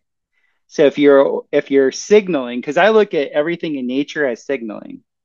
So if you say to the seeds, hey, look, you're going to be growing, and you're going to be receiving this energy that's trying to get to the North Pole, but it's coming from the South Pole. And you signal that by using a southern magnet. And then you go ahead and plant it in a bed of biochar that has an antenna that's adding potential from the south. The plant's like, yeah, let's do this. And it just Because grows and it grows and wants to grows. get north. Are you saying like you're training the seed to want to get north so bad that it'll try so No, fucking no, hard no, to do no. it? Or no, no, no. No, you're Why not. does it do it? I don't understand. Like, why does it do I'm it? Yeah. not, I'm not, I must not be explaining this well enough. No, it's me. The I don't re understand it. So, yeah, tell me again. Yeah. just the way this dimension works, everything flows from the south, which is the out, and it flows in. So when you have an antenna that's facing south on your southern bed, like I do, you're saying, hey, I understand the way this realm works. Everything that's to the south of me is trying to get to the north of me. I'm going to pick up that flow of energy. Now that I'm picking up that flow of energy, not only am I going to pick up that flow of energy, I'm going to actually run it and add potential to my actual, flower bed or my plant bed, whatever it is, on its way to the north. I'm just assisting the natural flow of things. Right. Is this like Justin Christoph flow, who make the towers, the electroculture towers? They are pointing south to north. Is this Yeah. that? It's going that way anyway. I think his Yes. name was Justin Christoph Flo, right? Who did the electroculture shit in the 20s, French guy. Christoph, I, Christ, yeah. The Christ Flow. I don't even know it's a real guy, but yeah. So he's saying the energy's going from outside to north in, outside in, let's Yes. call it. You Exactly. know it's going that way anyway, so that's why he puts the tower in there, and then he's got the capture on top of the tower, and then he's got the wires under the ground. He's saying the shit's going that way anyway, so I'm gonna Mhm. like run it through the soil, right? Is that what you mean? Exactly. That's He's like, exactly it. fuck it, we're gonna amplify the shit anyway. It's going that way anyway. So why would you swim against the stream? Is that what you mean? Precisely. And Right. Yeah. Yeah. there's something so beautiful about nature is she just wants you to understand her. She's like any beautiful woman. She doesn't want you to tell her what to do. She doesn't, no, no, no. She just wants you to understand her mysterious ways, right? Right. Her her biggest mysterious way is energy flows from south to north. So if I go ahead and put an antenna or anything that can grab that flow and now just guide that flow into my bed, into the root balls of all these plants, then she's like, "Yay, I give you more." Right. Which is weird because the sun and the moon, which are supposed to be the energy givers of the seeds and the growth, are going east to west, yeah, around the curve. They're not going north to south. But if you're to look at So it what's that between all about? You know what I but mean? if you look at that whole play between the Tropic of Capricorn and the Tropic of Cancer, they're happening within that median line of Mm. where that dance of energy would be happening. But you know They're what I'm saying? literally It's like a 90-degree. It's like you got north, south, or out in, if you want to be on a record, out in, let's call it. Mhm. But then you've got east west for the sun and the moon, which are germinating seeds, and like so you actually have But this interplay of a, you know what I'm saying, a 90 degree. How I, does that I, work together? I tell you, but it's exactly the way a scalar vector would work. If you have your EM fields all directing and going this way, your scalar vector is going, So that's the sun and the moon against the magnetic drive to go inward. Is that so? You have yes. the Christian cross. That's the Christian cross. It's That's that. that's exactly that. And it's the same, like it's literally that. It's being mirrored to us. Right. So that's Yeah, what's going on. Yeah, mhm. that's amazing. Yeah. And then I so magnetically, when you do this well, can you tell people too, like what is biochar? You sent me some videos. I can post edit them in, or if you want to play what you sent me, you've got your oil barrels outside in the yard doing coffee biochar as well. I don't know if yeah, you want to play them, or I can post edit them in. Would you like to show people like how you make this? Because they want to I know. I don't even know how I would. Let me see. I Well, can I've got share your my. video, so I'll just post edit them in here. I'll just put them in here. Oh, here. Actually, I'll put them in. I can you'll put them All in? right, yeah. Yeah, if you can Okay, share your cool. screen and do it, yeah, yeah. I think Yeah, people, I because can. people are like, "What the fuck are you talking about?" I want you to show them like what you're doing out in the yard with barrels, rocket stoves, right, and explain to them what a rocket stove is. Not everyone knows what that is. You know, you're showing them how to make it. You don't just burn shit in the yard and that's biochar. That's not right. Yeah, You know what I I'm just mean? I'm just pulling up the videos right now. Yeah, Let's see because here. people are like, well, okay, fucking cool. How do I make this myself, right? So let's show people how you're doing yours and how you make it. You're making some out of coffee. Isn't that expensive, man? How'd you get all that coffee for so cheap? I'm paying 50 kroner a Where'd you get all that coffee so cheap? Um, can you see that? Yeah, perfect. Yeah, it's beautiful.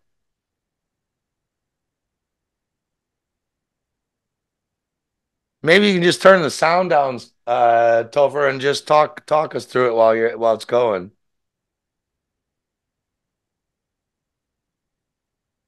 Because I think the sound's usually dodgy on Zoom, but like if you just talk us through what's going on there. Okay.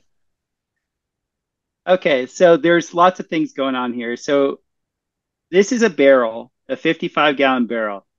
I purposely devised this system so anywhere in the world you could make this.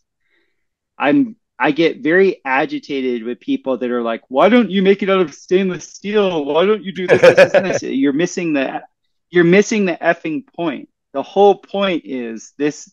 I'm all about low tech, like low, initial capital for huge yields. That's what I'm about. I've gone the advanced route. My business partner has $1.2 million kiln to make biochar. That's not my bag. My bag is to show the average person how you can actually make biochar in your yard for about 30, 40 bucks. That's what I'm about. So this is a barrel. I cut it. If you can see this right here, this bottom part of the barrel I had cut and I actually made this into a firebox. This is essentially for those of you out there, look up a rocket mass heater. And I'll show you more as we get through the video. And So what there's it's three elevated. holes The where you can barrel's do exhaust. elevated, right? Why isn't the barrel on the ground? The barrel's elevated because beneath I have air ports where the air can come in. Cold air can come in where the fire is ignited. You're about From to the see the bottom. fire. Yeah, I was about to. Once I show the fire, I'll actually show you how it works. This is the retort. So this is a 35-gallon barrel that's inside that original 55-gallon barrel. That's what's in there. Okay. This barrel is essentially has a 7-inch blue pipe that goes straight through the middle of this. So in a rocket stove, you would call this your thermal riser. The insight I had about 12 years ago was like I was building lots of rocket heaters, rocket mass heaters, and usually you fill all this with some sort of insulator. And in my mind, I was like, huh, why don't I just use biomass as my insulator? And then while I do a cook, I make biochar, and it worked perfectly. So For I just people who took don't an know what a rocket already, stove is, like, in the old days when you wanted to, you cut a tree down and then the stump was still there, and you're like, what do I do with the stump? You could cut that hole down the middle and then a hole in the side, and then right, and then it would yeah, the heat from going from side to up is so freaking hot, right, that it would just burn at 12,000 degrees, something crazy, right? So a yeah, rocket it's stove called, is just saying it's suction through fire, which is different than a fire, right? yes, this is called a convection current. You have three types of heat, and I'm a heat nerd. I'm a heat and smoke nerd. I'm just a flow form nerd in general. And temperature gradients and electricity, all of it's the same thing. So, so you have radiant heat, which is the heat that you feel like that is expressed through the medium of air, right? Then you have conductive heat, which is when you touch something, heat is transferred from the conductor to you. And then you have convective heat, which is when air is rushing over something, it will take the kinetic energy of the heat and distribute it. So this whole rocket stove system works because the heat is shooting up the center riser. Like most homes that have like a normal wood, oven or wood fireplace, they're kind of a waste of time because they're sending all this heat that wants to get to the highest point outside of the house. When you have a rocket mass heat or anything like that, my whole system is based on rocket mass heating where the heat will shoot up the middle and then I have it cascade down the sides. So all sides of the biomass are being cooked. That's the whole point of Right, it. compared to like a camp. Let's compare this to a campfire. You got all the heat So in the wood and it's on fire, but it's going out. It's not going up. It's going out, up, and down and out and around, right? So, what you're saying is you're yeah. directing all the heat from a campfire up and only up and not out and around, which is the difference, right? Between this and Yeah, a camp. my whole thing is to concentrate all the joules of heat for it to do work. Like I have a lifetime goal of I want to use every joule of heat. I want to honor, God, Mother Nature in creation through efficiency. For me, efficiency, like if I can burn something and use all parts of that heat and then even use the smoke to cure wood and do all this other things, I'm showing that I'm fully honoring, what I've been given, which is It's really kind of like a a it's kind of like a volcano before the sides blow out, right?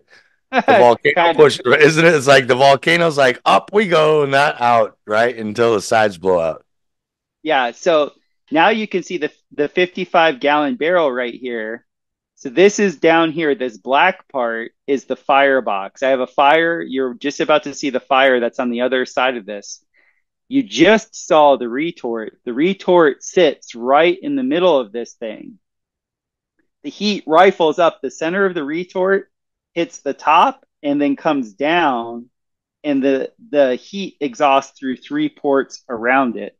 This is cooking all the biomass, and as that positively pressurizes because of the heat, no oxygen can get to the biomass.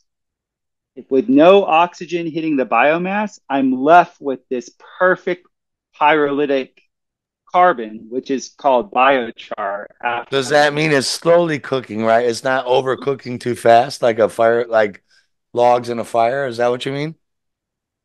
Yes, so look at this. So you see how I have the wood inside this firebox? So you see the fire is inside that firebox. This firebox is completely insulated, so it concentrates all the heat through the center. Well, when that heat shoots up through the center and then hits the top, it needs to rifle down. That exhaust needs to come down. Now this is my low cost kiln. In the higher cost kilns, I actually have where you have these three exhaust ports, they actually come back up on the outside. And then I add an insulator all the way around the thing. So all the heat is concentrated to the middle. This one is like 60, 70% there. But this is like my low cost model. This is just for people to get started with their biochar. That's not your million at their dollar house. version. But That's pretty ghetto, man. my my my $1 million version is stainless steel, and we have electronically controlled temperature ports and all the rest of it. No, this is literally, you can go to any junkyard, pick up a couple burn barrels. You can see my legs here for this are literally just cans, from vegetables, like the little tin cans. I literally just drilled those and put them underneath just so I could get air into the air box. Um, yeah, this is low cost because the whole thing for me is like most people's barrier to entry with things, especially if they're building it themselves, is cost. So I wanted to make the barrier of entry to this process is minimal as possible. So you see the fires burning in there, the heat is rifling inside. That smoke is coming down and out these ports. So all that heat that's in the exhaust is now cooking all sides of the biomass. But what's going on in the middle? If that lid wasn't on there, there's like a coffee. There's a tube, right? Like a gutter or something going up, right? There's a pipe in Yeah, the middle where all the heat's coming up and then back down and around down again, right? And out. yeah, you're about to see, I'm about to Oh, show sorry. what it Yeah. looks. Okay. Yeah. Just so Yeah, people know, it's not the whole barrel's on fire. It's no, the heat's coming out through the middle only. So it's not cooking all the shit like if there were just wood in there burning, right? precisely. Precisely. The fire is shooting up the middle of this. You're about to see it. It's in the video. The fire shoots up the middle and then it hits the top. This top here is like a wave guide. It's just a heat guide. And then it comes around and it touches all sides. To get a complete cook, heat needs to be applied on all sides. What's So this crazy is is, you're saying the fucking ancients were doing this shit to the whole Amazon in 30-mile tracks? Is that what you're yeah, saying? They were doing this in 30-mile tracks? yes.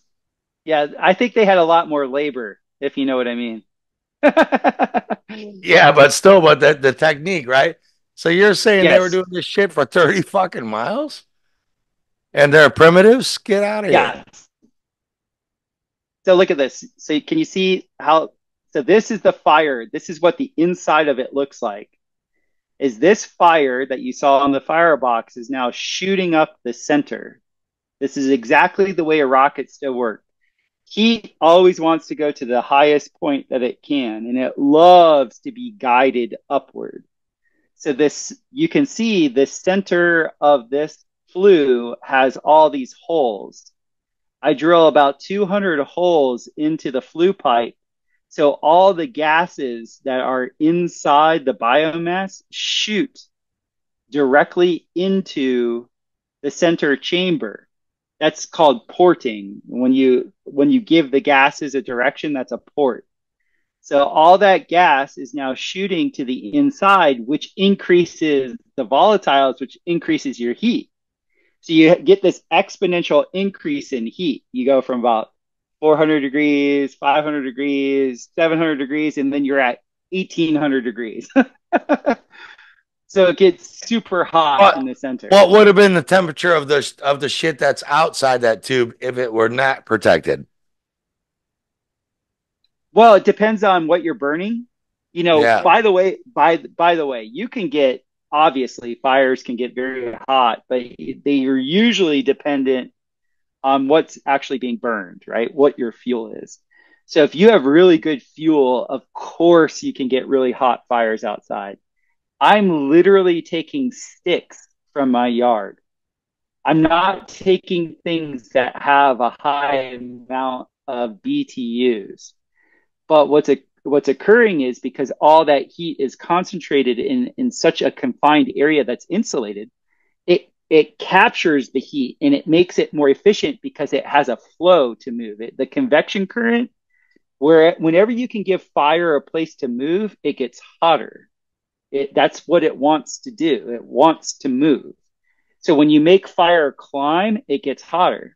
That's why you'll have a building, once it catches on fire, next thing you know, the fire's at the top because it climbs. It just wants to climb as high as it can.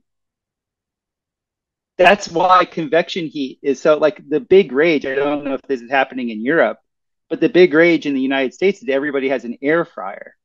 Everybody's using convection heating now to cook their food. And the reason why convection heating is so much better is because when you push, when the air is flowing with the actual heat itself, you have like a double kinetic effect and it cooks things much, much better. So Right. look at Yeah. that I don't fire. know. Yeah, yeah. Keep going, man. Yeah.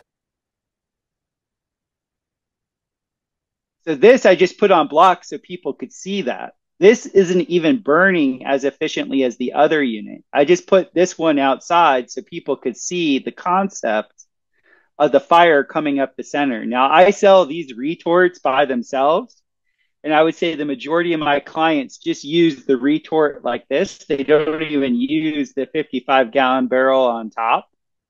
And the only drawback to doing it where you're not having the heat rifle on the outside is it takes about 3 times as long to cook.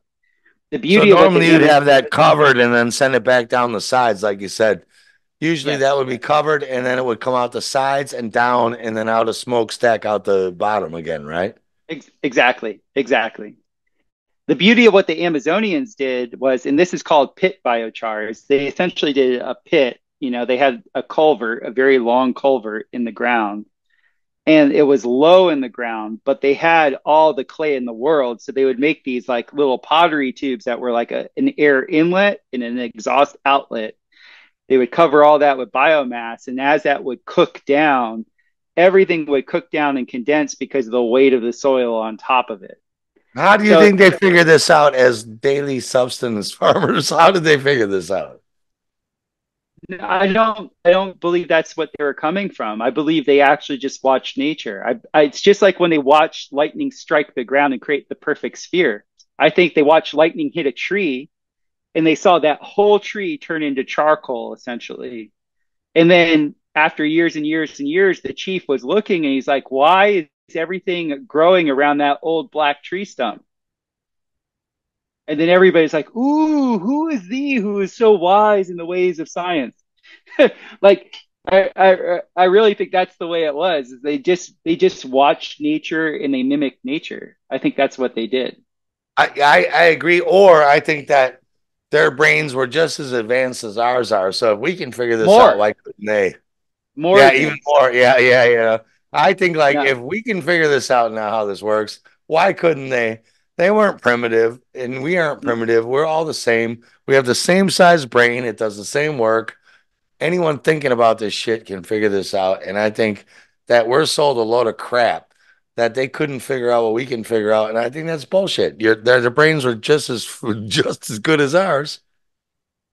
I totally agree. So the way you can make a metaphor of this metal is that what they were doing was this metal, this cover, this heat guide, they were just using the earth as the heat guide because they had dug a big enough ditch.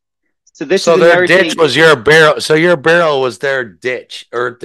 They just were building barrels out of earth ditches. Is that what you mean? Exactly. Precisely. And for me, I love taking one man's waste and making it my treasure. Like I'm the ultimate repurposer. Like I repurpose everything. And so for me, I look at this and it's like there is a billion of these barrels that you can source. Like they're everywhere. They're ubiquitous on this earth. Every chemical that needs to be transported are in these barrels. Yeah, So to me, it's so it's to easy no me, they matter where made you 30 miles of fucking barrels. To me, you're saying like there were 30 miles of this shit. They just made 30-mile long barrels. You couldn't get that. so actually you want to hear something really cool, Steve? So you see all this smoke. I catch a lot of flack because you got people, out there saying, "Oh, carbon, carbon." I'm like, guys, the Oh smoke. yeah, you a CO2 violator. Don't let the So Extinction check. Rebellion's gonna get you, Topher. Oh, they already tried. So check this out. So what I did in Costa Rica to like, quell people's fears, was I funneled all this smoke into a flume. And what I would do in that flume, I build with bamboo. So I would have, you know, 50, 60 canes of bamboo that were about, anywhere from 4 to 6 inches in diameter. And I'd put those bamboo canes underneath the flume, and all that smoke would smoke cure my bamboo.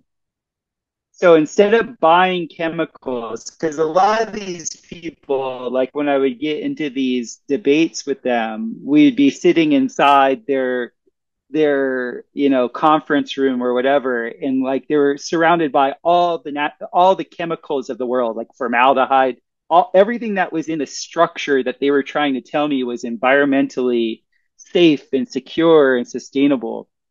I would just say to them, so do you know how all this wood on this wall is cured so that the termites outside don't eat it? Do you know what they use? And they'd be like, I'm like, they use copper sulfate, they use formaldehyde, they use, X, Y, Z. I can do all of that with this smoke. And you're going to tell me this smoke is bad? And they would have to shut the fuck up. That was literally like the shut Do they? Do they? that. I just tell them, get out of my way. I'm on my way to buy a Ferrari. Get the fuck out of my way. Yeah. No, it's just one of those things is because for a long time I was trying to get, well, I wasn't trying to. I was building in what's called a sustainable way. And it was my eyes were open because I built for the Costa Rican government this what we called it the roundhouse, and it was an earth bag house. And it was built on a farm where they built two other types of structures to do a long-term study on what was the most sustainable way to build. And by sustainable, I'm not being like stupid about it. I'm not saying like I'm not a hippie about it. Sustainable is just another word for durable. Because if you build something that's very durable, then that means there's the embodied energy is stretched over a longer period of time. That's the best way to look at it. Well, I And think in this, even the green retards could, what you're doing here, you're like, well, I'm just reusing some old barrels. So even, even if you're green tarded, this what you're doing here looks pretty good. Like, you're right. yeah, yeah, Sustainable, whatever, yeah. whatever you buy, So whatever agenda you buy into it. This you're like, well, I didn't build this out of a manufacturer's plant. Like this is like an right, old barrel right. I I'm found re in the woods. I'm recycling. I'm literally recycling and repurposing. But what Right. I, Yeah, I it's just it's pretty green, man. It's as far as those tards go, it's green. so the point, like the durability aspect of things showed that concrete is actually the most green thing that you can build with, because you can build with clay, you can build with all these cellulitic materials like wood and stuff like that, but the amount of chemicals you have to throw into it to make it work way outweighs what a normal concrete product will do. And even if you do thin shell concrete, it's even better. So like now when I would go into these arguments with people, I was armed with the whole thing of like, hey, look, if I'm recycling, I'm using all this stuff that would end up in a dump anyway.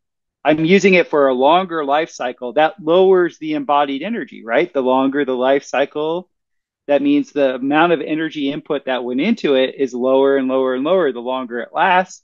And by the way, I can use the byproduct of the process to go ahead and cure things without an extra monetary input. And at that point, they couldn't say anything to me. At that point, the argument is won. Did they just fucking whine like a cat? I can No, see because I can see you using concrete blocks though to lift the thing up. So, yeah, because but yeah. this is just like I told you earlier, this is just the firebox that I made so that I could actually show people the process internally.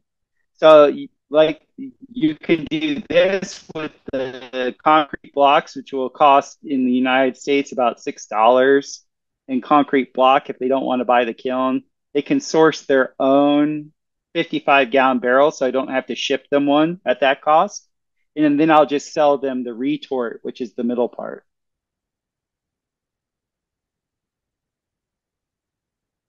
Keep going, and then about magnetism. Yeah. Once you build this biochar, right? What's the difference between people doing electroculture and people who are laying this biochar byproduct in?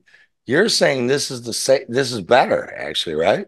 Than electroculture, or Well, remember, they work synergistically together. So this is what you end up with when it's cooked. This is biochar, and as you'll see, I'll be able to break this stuff apart with my hand so easily. I was just showing like what I actually use. I use water to squench it. Now watch, I'll be able to crush this. This is like a inch and a half stick that I'm able just to crumple with the least amount of energy. You see that? It just breaks in my hand. I'm going to show you, like you asked earlier about the pee and the poo. So this is like a 10 to 1 water to urine concentration that I let sit outside that attracts other 10 what, bacteria. water or 10 urine? How much do you piss? All 10 wa 10 water. right, so I was gonna ask how much you piss, man, out there in the garden. Yeah, So yeah. it's You do one it. piss, 10 water. Yeah, yeah. You do that concentration, and after you quench your biochar, after you quench the biochar with water, with normal water, you pour it out on anything that you want. I put it on a tarp, and then I go ahead and take that 10 to 1 water solution to urine, Do you and then have I to do pull. that, or is that just like you can do that, or is it essential or not? Well, let's keep the plot here. The whole thing of adding all this carbon to your soil is for what? It's for the bacteria. So once you have this perfect medium of carbon, you want to seed it with bacteria. Now, I don't know where you're at, like with urine therapy or anything like that. Urine therapy has been a miracle in my life when it comes to microabrasions and cuts on my skin and stuff like that. Gardeners forever, like not my family line because my name's Gardner, but like gardeners and farmers have used urine, you know, as long as we can go back as a way of telling the plants what we need. How do they do that? It's not like they're talking. The bacteria profile from our internal self will seed and actually seed its correlate, whatever it is, in the soil that's fed to the plant that helps our health. Does this make sense? Yeah, totally with it. I haven't been able to get myself to drink my own piss, but I saw a Vietnamese guy. He was lost at sea for 4 months, and he just was drinking seawater and then drinking those of pee. And they're like, "How are you alive?" He's like, "I drank my pee and seawater." So I know it works. It's plasma. I get it. Yeah, I don't drink my own Well, piss yet, but I would love to. But don't I'm just not fucking brave enough.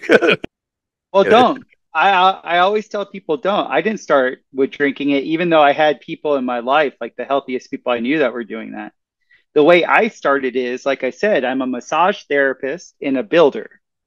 So I would end up getting whenever you work with cement, it totally cuts up your hands. Like your hands get all these micro abrasions. Well, that my massage career would have died on the vine if I would have allowed that to keep happening. So I heard about urine therapy, heard about it, and I was like, well, hell, I'm just going to try it on my skin because I had gotten, bit by bugs and peed on the bite, and the sting went away. So I'm gonna go, okay, I'm gonna try this on my hands. I soaked my hands in the urine water for 30 minutes, and my hands were healed, Steve, like completely healed. And now I do that all the time because I'm literally have my hands in construction all the time. Like when I cut the steel and when I do all this stuff, all those little pieces of metal flying off are cutting me. I have my daughter's always asking me, like, Daddy, why are you bleeding? Like I'm always cut or something like that. So the best thing in the world is urine. It Totally down with it. I don't literally, know. I don't know what your wife thinks when well, you're like, "Yeah, I drank my own piss for fucking lunch." So, you know, there is a stigmata, isn't there? There's like a stigmata. You're like, well, yeah, you know, the thing is, check this out. In the higher end cosmetics, when you look into the ingredients in all higher end cosmetics, there's always urea. Yeah, I'm totally down with it. Drink your piss, people. If you don't drink your pee, I'm cool with it. But don't So drink mine. what I'm showing, no, don't drink somebody else's. So what I'm showing here is, you asked me about the coffee grinds. My experiment was, I get all these coffee grinds from a local Starbucks. So I'll go to I Starbucks want and to ask you everything. how much it costs because it cost me 35 fucking dollars for a glass of it. How are you getting it cheap? Why is that a cheap biochar? No, no, check it out. Like, so we only have one Starbucks in this area of Missouri, right? And so they get a lot of business from the hospital. And so every 2 hours, they essentially have a full bag of beans worth of, you know, the grinds. And Are so they when already I go cooked? in, You mean like they've already brewed the grinds? Or are they yeah, not yeah, brewed grinds? no, no, So these like are post brewed grinds. exactly. Right. Okay. Yeah. Cool. That makes Yeah, sense because I was like, how the fuck are you getting pre-brewed grinds cheaper than I'm? yes. I mean, the whole thing here, I mean, now you know me, I'm grimy. I recycle everything. I even recycle used grinds. Like, I'm just taking it one more step because there's so much in everything. So what I was thinking is like, I have people that do cosmetics with my biochar. I actually have my biochar out to a couple different I guess you would call them like Etsy type people. Do you guys have Etsy over there in Europe? I don't even know what that is. What is no? Maybe It's we do. like I don't people. know. It's like people who make all their own skin salves and things like that, and they sell them online. It's like a small marketplace for people to sell their homemade goods. Oh, we used to call them Quakers when I grew up. Yes. So so Yeah, we have the we don't have them here. The Nazis got rid of them in the 40s. so we have the digital Quakers here that I have three different women that are trying my biochar and some of their homemade products and testing them. The thing is most biochars you can see is big and crunchy, and it's hard to mill it and get it very, very fine.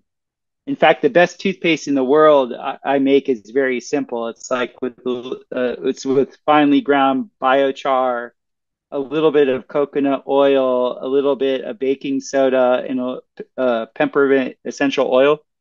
It's the best toothpaste in the world.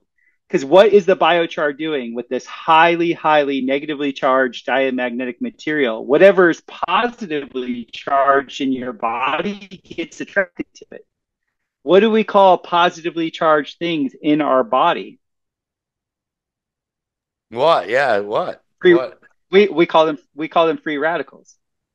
Free radicals, and they're yeah, okay. Yeah. So anything that's positive is attracted to something that's negative, right? So Yeah. here we literally have the most negative substance known to man. That's now in your system, and all the free radicals get sucked to it, and just you end up pooping it out or washing it out of your body. It's amazing. So this is why, like, when you go to a hospital, say you're under toxic shock, and they give you a pill of this black carbon. They call it what do they call it? I just have biochar in the brain. They're giving you biochar. They're giving you they call it something carbon, activated carbon, Yeah, it's activated charcoal charcoal. pools. Activate. I've got them here. I've got activated charcoal for parasites, allegedly. Yeah, exactly. You know, yeah, Activated charcoal that's what they is call it. biochar. Activated charcoal. Yeah, I've got some. So what makes it activated is the diamagnetic aspect of it, is the negative polarization, because it's so highly negative. Anything that's positive in your body that's not supposed to be there gets pulled to it. That's the way that chemistry works. And so in this, I'm just showing that the coffee grinds have cooked and now they're perfectly black. And so I'm showing a bigger piece of wood. That piece of wood didn't fully pyrolyze. You can see that there's a little bit left in it. That was a wet piece of wood, by the way. Usually I cook dry biomass. I'm just showing all the different types of, I have leaves in there. I have, other chunks of wood that I just crunch up. But now all that, once I seed it with a little bit of water and urine, let it sit for about a week, then I go ahead and feed that back to I mix it with my soil and then give it to the garden.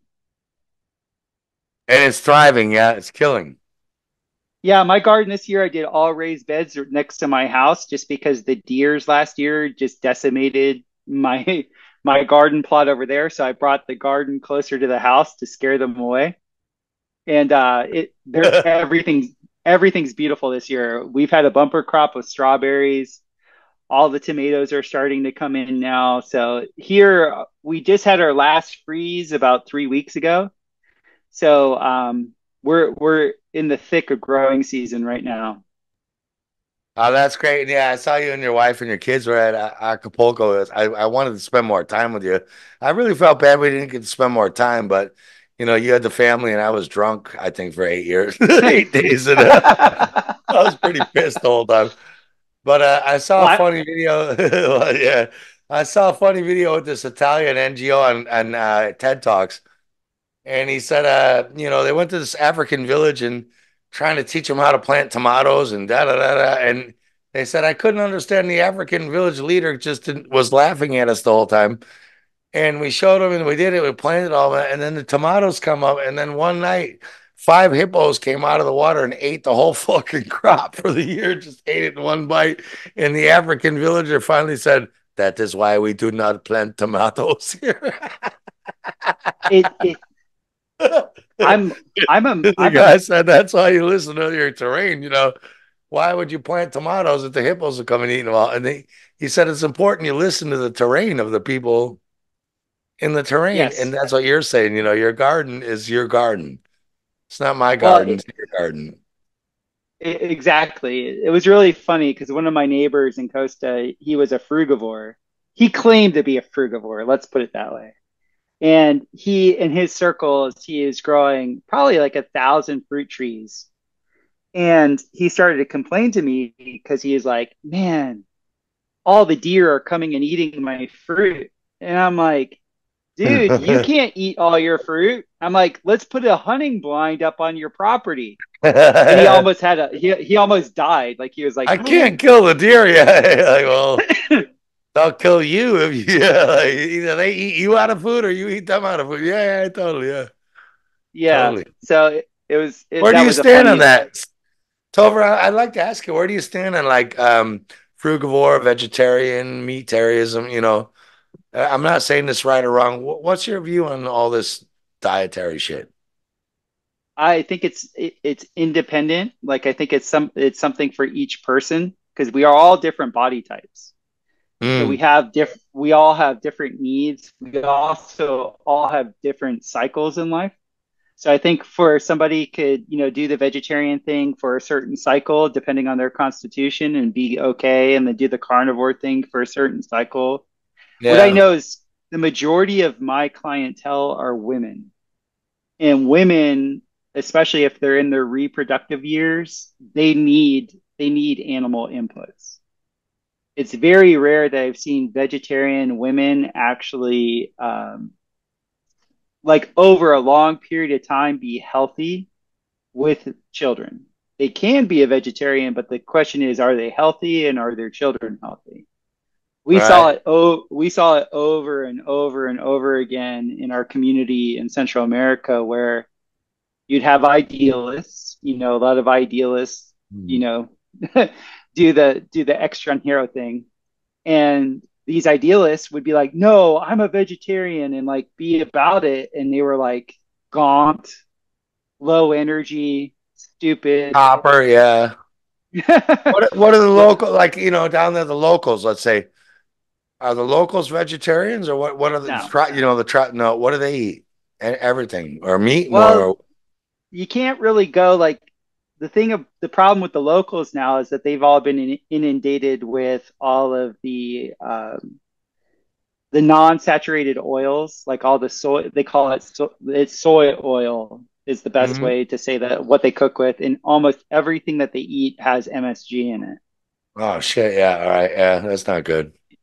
Yeah, so like Costa Rica, like the what they call the campesino, like the person that lives out in the Mm. country, they don't live long. Right. Like I think the average male that's, white lives maybe into his late 50s. They don't they're not a long-lived people, mainly because I think their diet is so compromised. I think you could though. Like if you love, let's say you loved MSGs, like you loved, a strawberry. I think it's possible you could make it 110 on it. I think you could. That's my opinion. I think if you loved MSGs and didn't know that it fucking hurt you, it wouldn't hurt you. I'm at that stage in my belief system. Well, I think so, but also there's something about it too, like when it comes to, I don't think you can ever, once you go red pill with certain things, you can't go back to the blue pill, Yeah, I if you know. know what Yeah, I I mean. know. So if you show somebody with MSG, you're like, well, if you want that savory flavor, just use good salt. Yeah, But yeah, they're like, no, I want yeah. the chemical derivative. Yeah, Now yeah, I they're know. now that signaling in your environment isn't consistent. Like with smokers, like, a I tobacco with smoke, man. I smoke. Yeah, I'm a smoker, man. I smoke like I crazy. know that's I'm bringing this point up, is like you go out of your way to smoke something that has less chemical input to it because Yeah. I don't think it's gonna kill me. I don't read the thing on the cigarette. It's like you're impotent. I'm like, no, ask my last girlfriend if I'm impotent. I'm fucking not. Right. She'll tell you fucking no, I wasn't. So like, yeah, to me, I'm like, I do think you can transcend all. I think your thought is putting a lot of all this in there. And that's Definitely. another thing we're not dealing with. Um, but yeah, so like another thing I'd like to ask you about is you're doing hempcrete, which or you're doing biochar concrete. So you build domes. I saw your last Mandela effect video. It's great with that guy. So Awesome. you build domes and you know the St. Peter's Basilica, how hard that is, right? You're building what do you I don't think electromagnetic frequencies actually hurt you as much as if you think they do. Again, getting back to this. If you're Right. sitting there worrying about like I'm gonna get killed by EMFs, I think you will. And I think if you don't think it will, I don't think it will. What do you think? And then what are you doing with these bricks? Like you're making hempcrete, right? And then now you're making biochar No. hempcrete, which is crazy. What is this? No, I don't make hempcrete. Oh, all right. I make aircrete. What's that? Yeah, what is that? What's the difference between that and concrete? So aircrete is another term for cellular concrete. Cellular concrete has been around forever, which is a lightweight way of taking the binder that's in concrete. The binder in concrete is called cement. So cement is this very highly alkaline substance that wants to bind to carbon. It wants to bind to silicate. It wants to bind to as many different things as possible because it's so alkaline. That cement we call Portland cement in the United States. That cement in and of itself, you can impregnate with bubbles. Air And bubbles. Yeah. cement, yeah. And so the cool thing is in nature we have a direct correlate to it, which is called coral.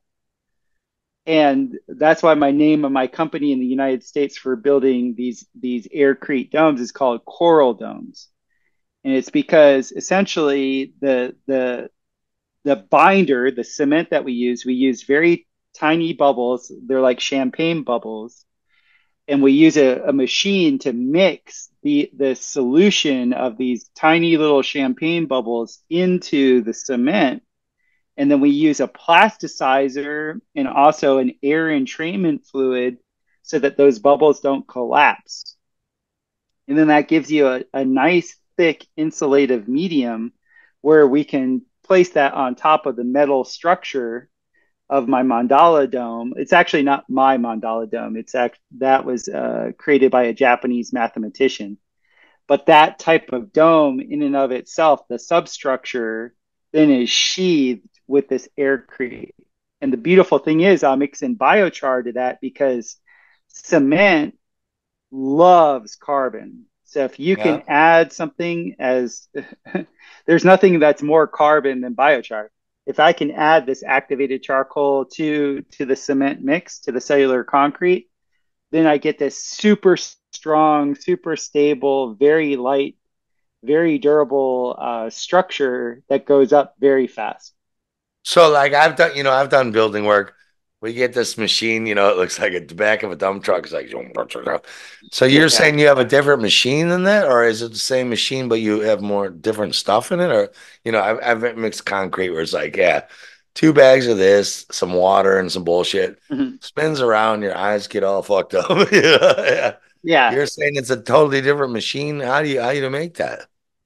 It's a tumbler. It's not as big as like one of those concrete trucks. Those concrete Yeah. trucks can usually deliver up to 10 cubic yards of a Yeah. slurry, which is the cement mixed with aggregate, and then that's funneled to wherever you want to do a pour. Thing is with concrete like that type of concrete is very, very heavy because your aggregate, it's usually a 10-to-1 ratio between your binder and all the things it's binding. So you end up with a very heavy, medium that's very good with compressive strength, but Mhm. is terrible with mechanical strength. Right. The way I build is my foundations have that compressive strength. Like we'll do the foundation out of concrete like a normal building, but then the rest of my structure, because the whole structure is like uh, half of a bubble. That's what a dome is. It's a hemisphere. And then I go ahead and sheathe that whole half of a bubble with quadrillions of little champagne bubbles that are fixated in the binder to make this cellular cement, this aircrete. You have a biomimicry thing that's going on where you end up with something that's super light, and the form of a hemisphere in and of itself has perfect shear strength. So if wind hits it or the earth shakes or whatever, Yeah. it doesn't matter because the whole structure is monolithic. It moves as one thing. Can you tell like when you're mixing that versus regular concrete? Do you know right away when you're building with it, or a floor or Oh whatever you do? yeah. Yeah, you can tell right away. Yeah. Well, I'm using totally different. It's a totally different everything. What's You it know feel when like? Like, what feels different when you're working with it? Just and how do people do it? Let's say some person's building a house right now. How would they do what you're doing? How would they do it? I don't think anybody's doing it the way I'm doing Oh, it. you're the only one. Yeah, all right. They got to get in touch with you. Yeah. All right. I, Yeah. I, They well, there's can't. there's a there's a bunch of people on YouTube that do aircrete in different ways. Yeah.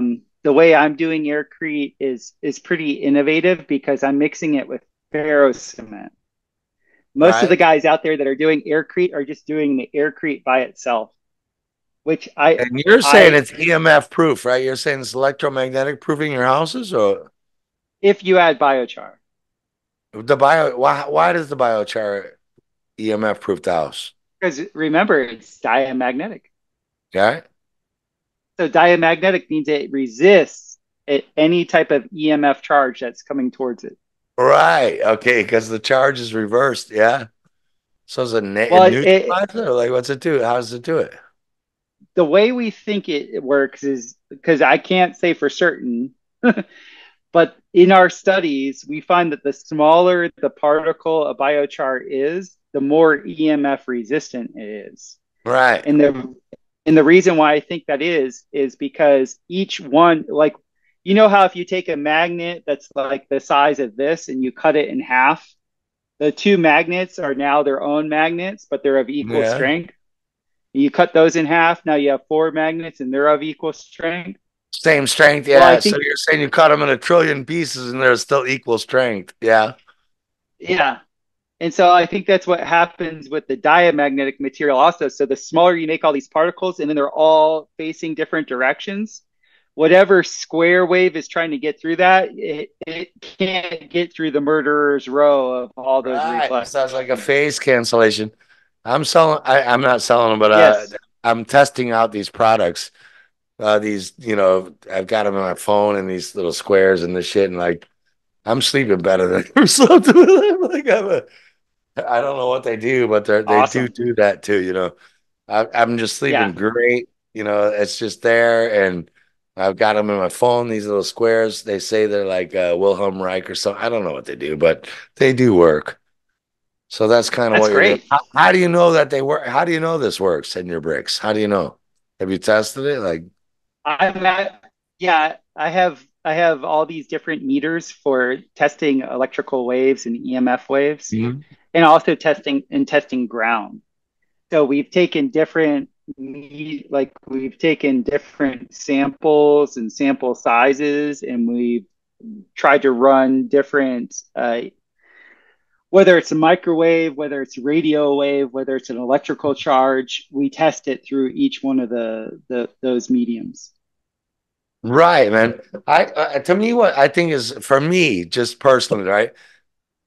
Your average person out there, including me, I'm your average person out there. I'd never heard of any of this shit. I didn't even knew this existed. I didn't know there are guys like you building houses like this.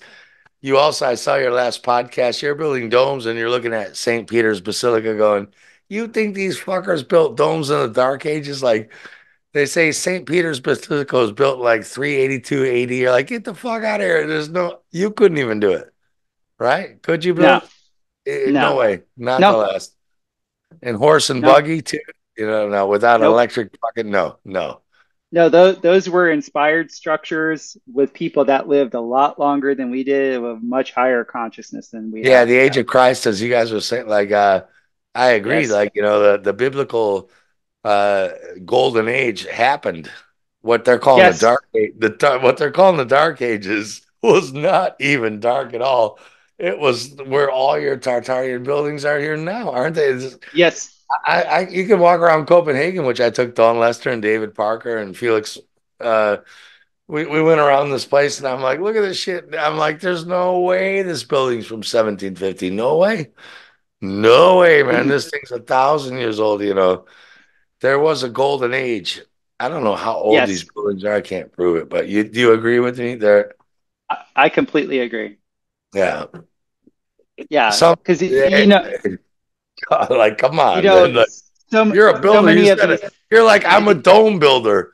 And I'm like, well, tell me about St. Peter's Basilica Dome. And you're like, I don't even know how the fuck they like started it with horse and buggy. No way, man.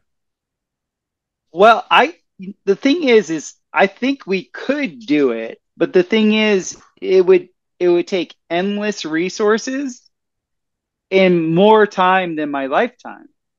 Yeah. So it's not that we can't do it. It's not that we can't do it. It's just that those buildings were built in a time where it was appropriate to build those types of buildings. Right now, we build the buildings that we build now because these are actually the appropriate buildings for the life cycle that we're in. We're in a Yeah. shorter, smaller. We're in the little season right now. So in the little Right. season, this is just the level of consciousness that things are at. I look at it exactly like that. Like we say, we don't have the resources for it. And we say, well, in our time, what is resources? And we're like, it's time and money. So when we Right. say we don't have the time and money or resources for it, you're like, well, let's say we're in a time where time and money weren't resources, but just fucking doing it was a resource. And Right. you didn't have to pay your bread wage because the bread makers gave you bread and the cows gave you milk and so we're saying like we don't have the resources to do that. And you're like, well, do is our resources the same as their resources, their definition of No. resources? And to me, I think, well, the people who built that clearly had a different definition of resources, and they whatever their definition of resources was, they clearly had it because they did it. And even the drain pipes in Russian, like these buildings, there's like gold trim around the drain pipes where the rain drains down. It's like that, there's like a design, like a fucking incredible design down the drain pipe. When's the last time you saw a Yeah. drain pipe with gold fucking lacing around it, making flowers No, and shit? There's no way, you know. no, all those buildings were, I shouldn't say all, a lot of those buildings, like that drain pipe system that you're talking about in Russia, they knew they were structuring the water. They were adding all these structures were additive. They weren't detractive because that was the age. In the golden age, everything was an add, everything was an addition. Yeah, and And their artwork was spirographic. It was toroidal. When yeah, you look, people are like, look how artistic the drain pipe was. You're like, no, don't look at how artistic the drain pipe was. Look at the artwork of the drain pipe. It was toroidal. All of it was yes, spiral arts. It wasn't like, drawing Cookie Monster on there. It was like drawing like the art itself fucking directed energy with minerals and gold and silver and it was, you're yeah. looking at you're not looking at art like art. They were looking at art as energy direction. There's no way the drain pipe had this design down it unless they fucking put a metal design down it to move energy. No one looks at that at all. They're just like, oh, it's just a really beautiful drain pipe. You're like, it's not that at all. It's an energy moving drain pipe and beautiful. I totally look at it that way because the flow form dynamics, I would have to say the last people that really like the last European that really had that unlock was Schauberger. And he was essentially he died destitute because Yeah. what he was sharing the old world. He was sharing these old, he even said he was a student of hermeticism. He was a hermetic natural philosopher, and Yeah. he really understood. He's like, all you have to do is mimic nature. If you mimic nature, it will be a simple concept. And that's Yeah. what ever since reading Schauberger, that's what I've tried to like engineer my life with, is like, okay, I can biomimic. I can learn to biomimic. I can learn how to signal my environment correctly. And if I do that, there will always be abundance. There will always be more than I need. Yeah. And they're like him and Tesla, I'm not even on your level or Schaub. I understand him, but they're ignored. And they shouldn't be ignored. They should be like our heroes. They should be our three modern heroes, Tesla, Schauberger, Rife, there's like 12 of them we could name. The fact that we don't even know who they are, and like you Google Tesla now and you get Elon Musk with this On dumbass purpose. car that breaks down there. Like, that's the worst car in the world. If it breaks down and you call them, you're like, I can't even open the door lock because the car broke down, and it's an electric door lock. So I mean, it just shows yeah, it wasn't that long ago. It's not even 100 years ago they hid all this shit from us, and they're out there. So I love what you're doing. Like, you're doing it. You're actually doing. You said, "Oh, yeah, I saw your video, Steven, and expired you." That was actually Ross, but you're doing the shit, and I'm not Mhm. doing any of it. So to me, it's like, Well, fuck. I respect you like beyond belief. I told you how they're doing it, and you're like, I doing what you told me how because I can't do it. So I think it's amazing, man. check this out, man. So the thing with the wires, it's such an easy experiment to do, especially if you live on land with an elevation. It's so easy to do. You take any conductor you want, you tie it to the top of a tree, you fasten it so that it can't ground out, and you run it across, say, like a dip on your property. It all depends on the property or whatever. You can take a secondary filament wire and tie it to any point, and you can immediately read the amount of electricity that's just coming from that wire being suspended in the ground. No matter what height or whatever, yeah, well, however it Well, is, yeah. you'll get a lot more potential if One, you're Higher. not ground, and it's higher. Yeah. And I read this like I was actually at Tesla Tech in 2007 in Albuquerque, New Mexico, because we were selling these Oregon accumulators. And this guy out of nowhere is like, "Yeah, I get all my electricity just from these poles in a earth ground battery." And we're like, "What?" Potato He's like, feathers, yeah. "Yeah, I have a conductor." He said, I think he said it was like 100 yards long or whatever. I forget. He had it under tension, and he just had one wire coming down into an earth ground battery, and he had the secondary water wires going into a meter, a normal meter, and he All ran his right. farm off of it. What do you mean an earth ground battery? Like just a wire in the ground? Well, it's a type of battery that it actually gives you negative, but it's almost like it's how like one way valves work or how a diode works. A diode only allows the charge to go in one direction.